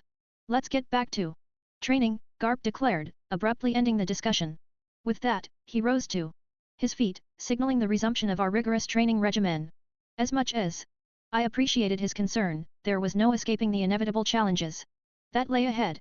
The next morning, I embarked on an underwater training session, drawn by the discovery of a sea king nest that my observation haki had revealed to me. This finding sparked a bold idea for refining my haki abilities. It was widely acknowledged that the most effective method to enhance one's armament haki was to engage in combat with formidable adversaries, particularly those with stronger armament haki than one's own. However, relying solely on Garp for such training wasn't always feasible. With his duties and occasional lapses into idleness during his free time, I often turned to Dragon, Bogard, or Kuzan for guidance. But the Sea King nest presented an enticing opportunity to hone my skills in an underwater environment. As I swam toward the nest, I continued my training amidst the gentle sway of the ocean currents. My thoughts turned to the topic of devil fruits. I harbored mixed feelings about them. While I wasn't opposed to the idea of consuming one, my standards were exceptionally high. The rumble fruit initially caught my interest, but the uncertainty surrounding its acquisition by my family led me to reconsider. Even if we were able to obtain it, I had decided that it would be best suited for Daffy. The Mara no Mi served as a viable alternative for Daffy if the rumble fruit proved elusive. Instead of placing all my faith in a devil fruit, I opted to focus on honing my skills in haki and swordsmanship. I refused to become reliant on a single source of strength. Garp had instilled in me the importance of mastering haki, emphasizing its indispensable role in achieving supremacy in combat. Even if I were to consume a devil fruit in the future, I had no intention of becoming dependent on it. I harbored a theory about myself, a theory that my soul's uniqueness might mitigate the typical drawbacks associated with devil fruit usage. It was a theory I was eager to put to the test. As I pondered my future prospects, a looming presence caught my attention, a massive entity closing in rapidly from the depths. Expanding my observation haki, I discerned the form of a sea king, jaws agape, intent on swallowing me whole. With swift determination, I unsheathed Kaititsu, feeling the resistance of the water against my blade. But this was the challenge I sought, to push myself beyond limits. Arg! With a primal roar, I unleashed a torrential slash, a manifestation of sheer force and swordsmanship. The Sea King, sensing the impending danger, evaded the first strike effortlessly. Anticipating its move, I followed up with a second slash, tearing through flesh and bone, leaving a deep gash in its wake. The beast roared in fury, its eyes blazing red as blood tainted the water crimson. Clang! From the depths, a thick, serpentine tail lashed out, aiming to impale me with its bone spike. With steely resolve, I clashed with the incoming strike, halting its momentum with a resounding clash. As the Sea King prepared for its next assault, I made my move. With a resounding battle cry, I executed another attack, channeling all my strength into a devastating blow to push back the spiked tail. Soru! I vanished in a blur of motion, reappearing atop the Sea King's head in an instant. Busashoku, Kaka! I shouted, as I infused my blade with armament haki, enhancing its cutting power. Clad in armament haki, I descended upon the beast with unwavering determination. With a swift thrust, I aimed for its head, channeling all my strength into the attack. The force of the blow sent a shockwave rippling through the water, leaving a gaping hole in the Sea King's head. Yet, to my surprise, the creature persisted, clinging to life despite its grievous wound. The resilience of these sea beasts was truly remarkable, a testament to their indomitable vitality. As I prepared myself for a follow-up strike, another presence in the water gave me pause. Sensing the arrival of a formidable entity, I quickly reconsidered my strategy and opted to retreat from the now half-dead Sea King. Within moments of my retreat, a colossal maw emerged from the ocean depths, effortlessly tearing through the already wounded creature as if it were nothing more than prey. Expanding my observation haki to its fullest extent, I attempted to gauge the full size of the newcomer. If the previous Sea King could be deemed supersized, then this new arrival was simply monstrous. My estimation placed the new Sea King at nearly 3 times the size of the island we currently inhabit. As the gargantuan creature devoured its fallen counterpart, I braced myself to confront the colossal beast. However, to my surprise, after consuming the other Sea King, the massive Creature regarded me with a wary gaze. It was a tense standoff, both of us poised to see who would make the first move. Despite my attempts to communicate using my rusty voice of all things, I received no response from the creature. After a few more moments of stalemate, the new Sea King retreated back into the depths of the ocean, leaving me to ponder. Disregarding the earlier encounter, I plunged back into my underwater training, determined to challenge other formidable Sea Kings. With confidence in my abilities, I knew that even if the monstrous Sea King returned, I would confront it and emerge unscathed. For another 6 hours, I navigated the ocean depths, occasionally surfacing for air. In the vicinity, the lifeless bodies of more than a dozen supersized Sea Kings floated, casualties of my rigorous training. The blood from the fallen creatures attracted even more Sea Kings. But I dispatched them with ease. As time passed, the Sea Kings grew wary of the area, sensing my presence and avoiding confrontation. Undeterred, I gathered close to a dozen of the fallen creatures, their varied sizes a testament to the challenges I had faced. Dragging the corpses back to the marine camp, I caused quite a stir among the occupants. A small child clad in a chaiboi outfit, hauling numerous supersized Sea Kings, it was a sight to behold. Yet, in this world, one universal truth held, no one could resist the allure of more meat, especially Sea King meat. Kid, you sure know how to cause a commotion, don't you? Dragon sat down next to me, carrying what looked like alcohol and a piece of grilled Sea King meat in his hands. Garp had permitted his subordinates to feast on the Sea Kings that I had brought back, as our stores had already been replenished to full. Dragon-san, you jest. I was simply out training and ended up bringing back those Sea Kings. If left alone, they would have simply gone to waste, I replied, tearing off a piece of the Sea King meat and chewing thoughtfully. It has been more than a year, so what do you think? Dragon questioned me, his gaze probing. Though I understood his question, I feigned ignorance, allowing him to elaborate. I mean about the Marines. I know that you have set a condition with my father, that if he ever falters from the justice in his heart, he will let you go. Tell me, why are you so sure that it will happen? Honestly, I have not seen anyone who holds justice with as much regard as my father, maybe Zephyr-sensei. Maybe the only exception. So, what makes you so confident? Dragon and I often engaged in discussions about the Marines and the world government. Recognizing my maturity beyond my years, setting down the meat, I gazed at the sky. My opinion has always been the same, Dragon-san. As long as the Marines follow the current world government, they will be nothing more than a dignified pirate organization on the largest scale. They are simply the world government's dogs. Like it or not. That's the truth. Don't you think such an estimation is a bit harsh? I understand that the Marines have their flaws, but we represent justice. I am sure if we put enough effort into it, one could eventually change it, Dragon countered, still holding onto his father's ideals, albeit with a hint of doubt. Chuckling, I replied, Dragon-san, are you really asking me to believe such nonsense? I was born a celestial dragon. I know what privileges we held. Marines represent justice? That's the biggest joke I've heard. Tell me, Dragon-san, what, in your opinion, defines justice? I disliked hypocrites and refused to let my family stray toward the path of the old celestial dragons. In this life, we had vowed to bring down the world government and ascend as its new overlords, understanding that tyranny wasn't the only answer to ruling the world.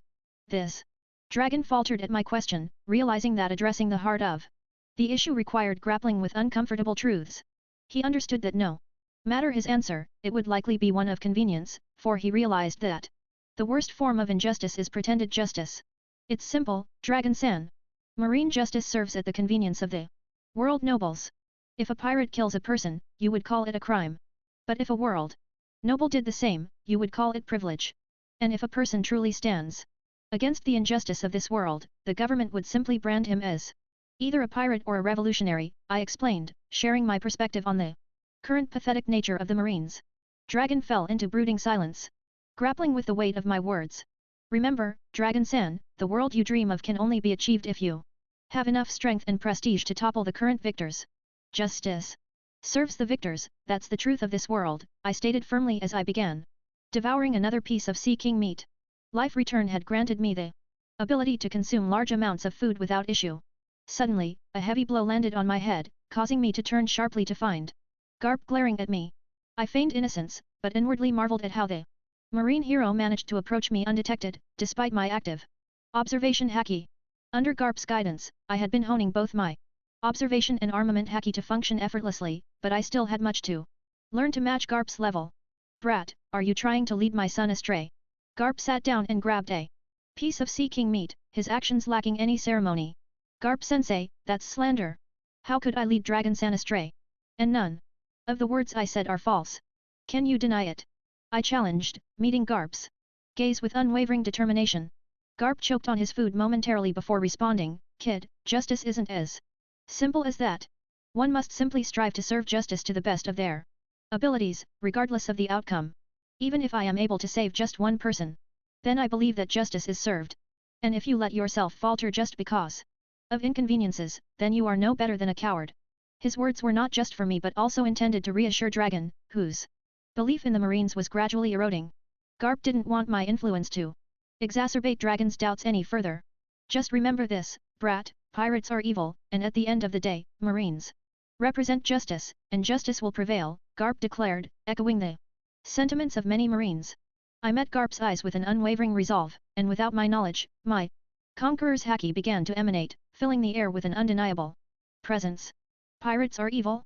The Marines are righteous. I countered, my voice firm and resolute.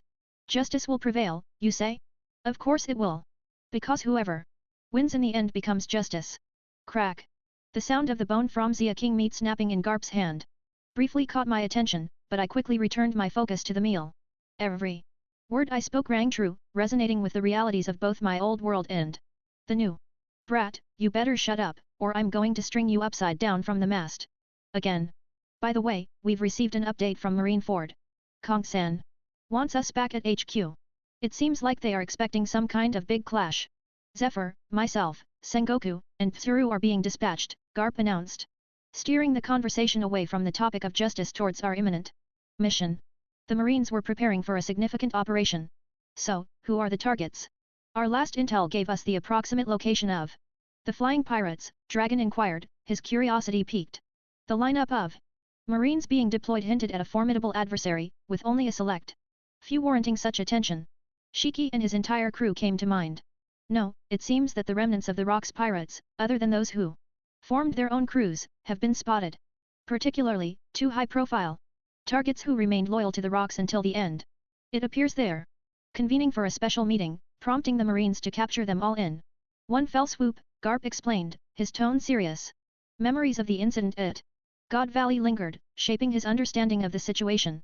While I possessed some knowledge about God Valley from the canon, much remained shrouded in mystery.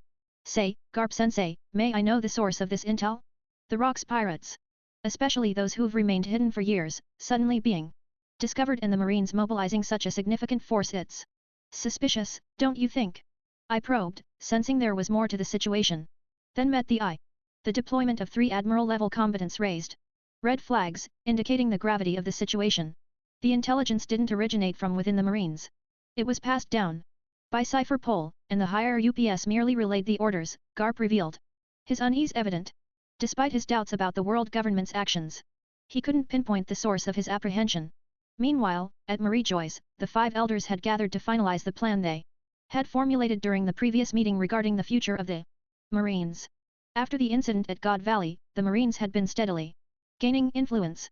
Even with one admiral position currently vacant, the prestige of the Marines had been growing, and the world government could not allow that. They sought to maintain a delicate balance. It wasn't that the world government couldn't control the new world with the forces at their disposal, rather, they chose not to. Pirates served as a necessary tool to keep allied countries and other forces in check. If all the pirates were eradicated, the allied countries might entertain unsavory ideas of rebellion. Therefore, the world government always strived to maintain equilibrium between marine influence and pirate power. When one faction threatened to overwhelm the other, they intervened, as they had with the Rocks pirates. Ultimately, the authority of the world nobles needed to remain supreme and unchallenged. The preparations are all done. Soon enough, Zephyr will be broken. But how sure are you that he will remain in the Marines after such a blow? Elder Nusjuro questioned, expressing concern about the aftermath of their plan. Zephyr is someone who embraces the concept of justice, forgetting that he serves us. He is gaining influence within the Marines at a rapid rate. If this continues, he will soon have enough capital to ascend to the post of Fleet Admiral. Although we shouldn't be seen directly involved with marine affairs, we cannot allow the post of Fleet Admiral to fall into the hands of people like Zephyr, Elder Saturn shared his thoughts on the matter. What about Garp? He could be a bigger problem than Zephyr. However, you are right. Currently, there are only a few strong pirates in the New World, the remnants of the original Rock's crew and Roger. As long as they stay in their lane, let them play their pirate game, Elder Jupiter expressed concern about potential opposition from the marine hero. Forget about Garp. Since God Valley, he has lost his edge. He isn't even ready to accept his admiral position because he hates us. And just in case, we have his son in the Marines too, so he will know how to act restrained. Elder Mars explained, downplaying the threat posed by Garp. Well, just make sure that none of this points back to the world government. Have the Cipher Pole try to find some like-minded Marines to help execute the mission if the pirates fail. We cannot afford for this mission to fail because it would raise suspicion if it did, Elder Warcury commented, emphasizing the need for secrecy. And we don't have to worry. Even if Zephyr leaves, it won't make much of a difference, as the current pirates' power is low. We need to give some time for their growth, Elder Saturn added, expressing confidence in their plan. That's right. The new recruits from the elite training camp have been growing at an exceptional rate. They have adapted to the new devil fruits well and will soon graduate. Zephyr sure has done an exceptional job raising them. If possible, we should have Kong talk to him and convince him to stay as a trainer after this incident, Elder Jupiter suggested, considering future actions to maintain control. Oh, and we need to make sure the agents of CP0 take care of all the pirates involved in Zephyr's matter. By the way, has there been any update on the matter regarding that mad scientist who published those papers on lineage factor? Elder Saturn questioned, as the matter of Mad's discovery was of paramount importance as they had already disbanded Mads and integrated the top scientist, Dr. Vegapunk, to study about it from underworld government's control. What about the rest? Elder Mars inquired, wanting to know the fate of the other scientists. Caesar has been negotiating, wanting to seek asylum under us. As for Judge, he has gone back to his ruin of a country, and Queen has gone into hiding within the New World. Elder Saturn shared the complete fate of the Mads members. Elder Nusjuro suddenly recalled something he had come across. Do you guys remember those brats who tried to blackmail us and ran away from Mary? Gosa. You mean those little ones from the Don Quixote family who created a fiasco? Here. Elder Warcury couldn't help but exclaim as he thought about those spawns of the Don Quixote family. He still got a headache whenever he thought of how those little brats got access to such sensitive secrets. Yes, them. It seems like after falling from grace, the Elder One who bargained with us has taken to piracy and the underworld. Surprisingly, their little group seems to have grown significantly within the past year and gained enough influence to stand on their own within North Blue. I have asked the Marines to set up a special bounty for the kid, Elder Nusjuro shared. Since the day he met those kids, they had left a strong impression on Nusjuro, so he had been keeping an eye on the Don Quixote duo. TCH, it's just the North Blue. What's so great about that? If the blood of a celestial dragon couldn't achieve this much, then it would really be a shame. Elder Warcury didn't share as much concern as Nusjuro. To him, they were just little brats. What about the other brat, the little one, the one who carries the slave mark on his back? Elder Saturn questioned. Originally, the Don Quixote family wanted to appeal to retrieve the kid because he was branded, but then an order from the elders put a stop to such requests. That's the interesting part. The little one has joined the Marines directly, being tutored under Garp despite him knowing that the kid was a former celestial dragon. Alongside the other Marine who has consumed the ice logia fruit. From the intel gathered by CP, it seems like the kid is showing exceptional growth while training under Garp. But it seems like Garp has kept the kid as a Chaiboi despite his prowess. Elder Nusjuro shared the details he had gained from CP. Well, maybe it's just Garp being petty. You know, he might be taking pleasure while ordering around an ex-celestial dragon, and maybe that is also the reason for the kid still being a chore boy. Or maybe it's just the kid's age. But it's a good thing, right? In the future, we can just pit the two kids against each other, shared Elder Warcury. In that case, let's send an order to promote the kid directly to a commissioned officer. Despite his current status, he was a former celestial dragon, so we can't have Garp insulting one of our own. And also, maybe we can have the Cipher Pole approach the kid and offer him a spot. Maybe we can nurture him to be our loyal dog if he shows enough talent, Elder Nusjuro declared, trying to make the best use of the available talents despite throwing them away. Earlier, a large marine warship was in transit at the Red Port, crossing the Red Line near Mary Gosa from the New World side towards the Paradise side of the Grand Line, where the Marine headquarters, Marineford, lay. It had been a week since Garp and his marine warship departed in the direction of Marine Ford. Ha ha ha ha ha ha, kid, you said you wouldn't accept any form of promotion. Right? Look here, the order came all the way from the top. It seems like you will be a lieutenant from today on. No wonder you told me that you didn't need any promotion. From the lowest rungs of infantry all the way to a commissioned officer in a year. This sure has to be some sort of record. Garp laughed heartily as I was handed my new uniform. My expression soured at this news because my promotion felt forced upon me, with no regard for whether I agreed or not. I had no accompanying duties. Along with my title, like other commissioned officers, I could simply enjoy my privilege without doing any work. I felt a bit bitter because those elders had bestowed upon me a position that I did not want. This was them simply overreaching, but I knew the current me had no way to refute it. I had to stay under Garp's protection until I was strong enough. Blatantly insulting the elders' orders might draw their attention to Doflamingo, which I could not afford. So, I grudgingly accepted my new custom-made lieutenant uniform. From Bogard.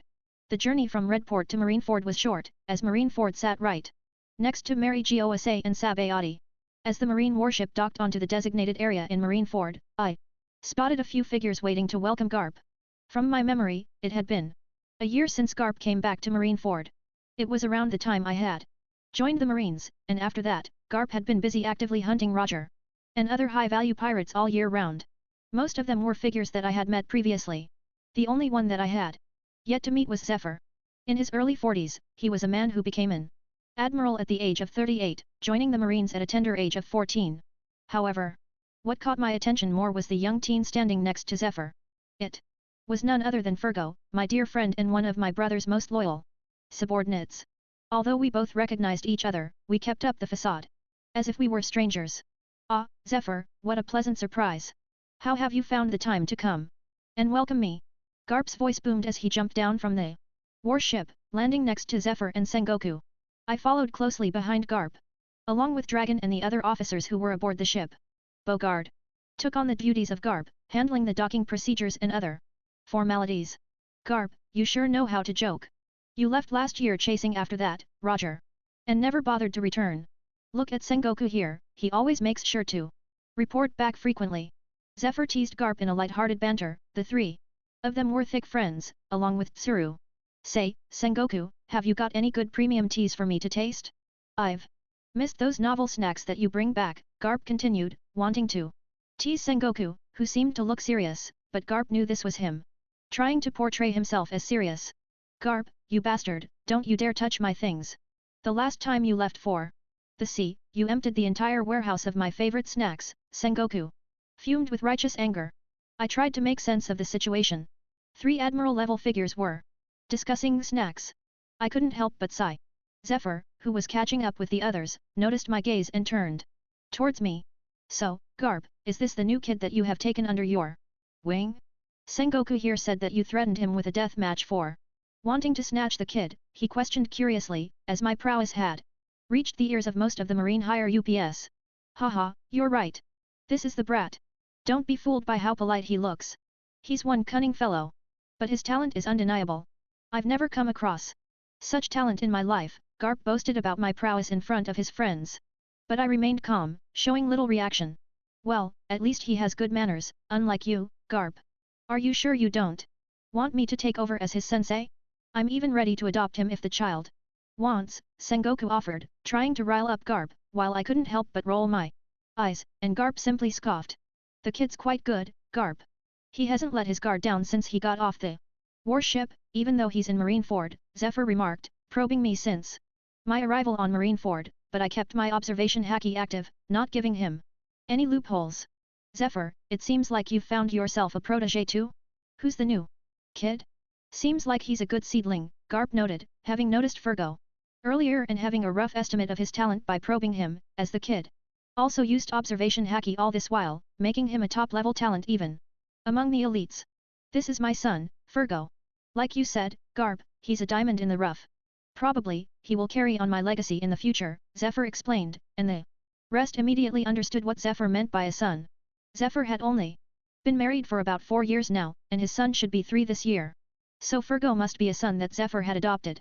However, unlike the others, I was inwardly shocked at how Fergo had achieved such a feat at best. Fergo had only left the Don Quixote family 3 months ago, after consuming the mythical Zoan that I had sent back. But now, Zephyr was saying that he had taken Fergo in as his adopted son. In the whole family, only Daffy and I knew that Fergo was assigned such a covert task. Even the other cotters had no idea about it. Fergo's mission seemed simple, but it was also a huge task that lay ahead of him. Unlike in the canon, I didn't want Fergo to be a simple spy. I wanted him to grow up and become the perfect Marine. And Daffy had strictly ordered him only to share information in case it was a life-threatening matter for the Don Quixote family. Also, under my insistence, Daffy had ordered Fergo to achieve the feat of becoming the next Marine hero. Fergo was my linchpin in getting the Marines under our control in the future. Although Fergo had only been with the family for a year, his loyalty to Daffy was absolute, and he didn't think twice after being assigned such a perilous task. He gratefully accepted it. After a few minutes of catching up, Zephyr led the others towards the elite training camp, which had grown popular in recent years. Dragon had been part of the first batch of recruits to undergo training there. The duration in the camp varied depending on the age of the Marine recruits, and upon clearing the elite camp training, they would be directly assigned to the post of commissioned officers based on their strength and contributions during their tenure in the Marines. As Zephyr guided us through the new batch of graduates, I noticed how the presence of a Marine hero had changed the atmosphere in the training grounds. It was clear that even the combined prestige of Zephyr and Sengoku couldn't match up to Garp's. Recalling the current information, I realized that Zephyr had yet to undergo the tragedies of his life. From the way things were progressing, it seemed that the world government had set its sights on Zephyr. Perhaps the upcoming mission to hunt the remnants of the rock pirates was merely a distraction to deplete the naval HQ of its highest level combat powers. Turning to Garp, who was assessing the future mainstays of the Marines, I asked, Garp-sensei, is the fleet admiral here at the HQ right now? I needed to confirm my theory. It was Admiral Sengoku who answered my question, as Garp seemed unaware of it. No, Kong-san left for Mary Gosa this morning. There's an important meeting scheduled next week regarding the upcoming budget allocation for the Marines, so Kong-san left a week ahead to make preparations. Sengoku didn't pay much attention to my question, assuming it was casual curiosity. But Dragon, standing beside me, noticed my frown and whispered in a barely audible tone, Ross, what's happening? Why are you inquiring about the fleet admiral? Dragon-san, when are we set to depart for the mission regarding the rocks pirates? And how much of the HQ's forces are being mobilized? I replied quietly, knowing Dragon respected my keen intellect and could engage in mature conversations. I had to make preparations if my speculations were correct. This might be an opportunity for Fergo to find a firm spot in Zephyr's heart. Although Zephyr had adopted Fergo, nurturing their relationship would take time. But if I could use this opportunity well, I could help Fergo and potentially create a problem for the world government in the future. Zephyr's influence within the Marines, second only to Garp, made him a key figure to target, especially when he has such a clear shot at becoming the next fleet admiral. Let's see, if I remember correctly, the intel from Cypherpole has stated that there are high chances that all the remnants, including Whitebeard and Shiki, might make an appearance. The world government fears a possible alliance. So in addition to the previously assigned force, close to 10 additional vice admirals and their subordinates are being mobilized from the HQ because there is a high probability that more of the rock's remnants might show up. Dragon shared the information he had at hand. Normally, these matters should be dealt with by Garp, but he always pushed aside his paperwork for Bogart or Dragon. Dragon-san, would it be possible for me to have a look at the various troop deployments and missions that Rear Admirals and above are assigned to? I asked. As I questioned, Dragon paused for a moment. Such details were only privy to the highest echelon within the Marines, even Vice Admirals were not allowed access to such information, with Garp being the only exception. After thinking for a few seconds, Dragon turned to me. Is it really important to have access to this information? His tone was mixed with confusion, but he realized that I wouldn't ask for such sensitive information if it wasn't important. I simply nodded, implying that the information was indeed needed. Wait here, Dragon said. He approached Garp and, after a brief conversation, returned to my side. Follow me. Leaving the rest of the group near the training ground, myself and Dragon made our way in the direction where the records room was. A few minutes later, within the records room, I carefully went through the troop deployment records under the careful scrutiny of the Vice Admiral in charge. Originally, the old man had outright denied access to the information. Only after he received a message through the transponder snail did he provide me and Dragon with the details. Even then, he stood right next to us, carefully screening us as if we were up to some mischief. After 10 minutes of carefully studying the complete details, I returned the document back to the old man and left the room alongside Dragon. After walking a fair distance away, Dragon couldn't hold back his curiosity anymore and questioned me directly. Ross, are you still not going to tell me what exactly is going on? I turned to Dragon and looked the man in the eye. Dragon-san, I think the upcoming mission is a huge trap. I was almost 90% sure now that the world government was aiming for Zephyr, but I could not explain in detail all the things that I had deduced from canon knowledge. Dragon, however, was confused. The mission this time mobilized 3 Admiral-level combatants and Tsuru, the famed strategist, along with more than a dozen vice-admirals and their subordinates. This was one of the largest marine mobilizations since the God Valley incident.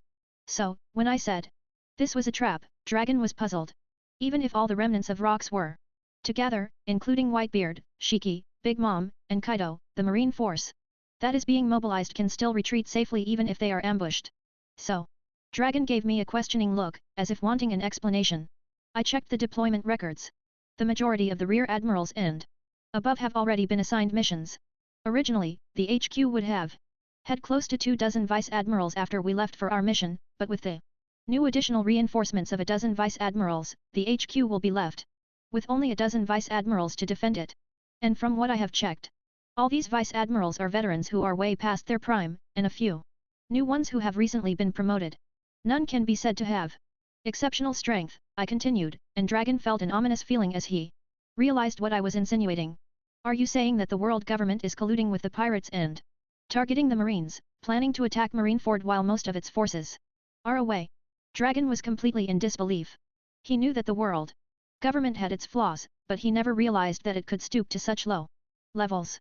Marines were subordinate to the world government, so he was puzzled by the need for such shameless actions. You are mistaken, Dragon-san. The world government is not colluding. I'm sure the pirates planning to attack Marineford are simply lapdogs working under the world government. I am sure they will be dealt with once their usefulness runs its course. I had a rough idea of how the world government worked. If they wanted to appear righteous, their first go-to option would be the Marines. However, if they wanted to keep their hands clean in some sort of conspiracy, they always sought pirates or third parties who could be swayed by promises of wealth and power, only to dispatch them off later once the job was done. The Cipher Pole was the only organization they trusted because every single one of its members was brainwashed to be loyal, and anyone who went astray was immediately eliminated. The next morning, the Marines assigned to the Rocks Pirates mission departed. Close to more than a dozen marine warships were mobilized for this particular mission, marking the single largest deployment since the incident at God's Valley. Leading the mission was Admiral Sengoku, accompanied by the marine hero Garp, Admiral Zephyr, and Tsuru.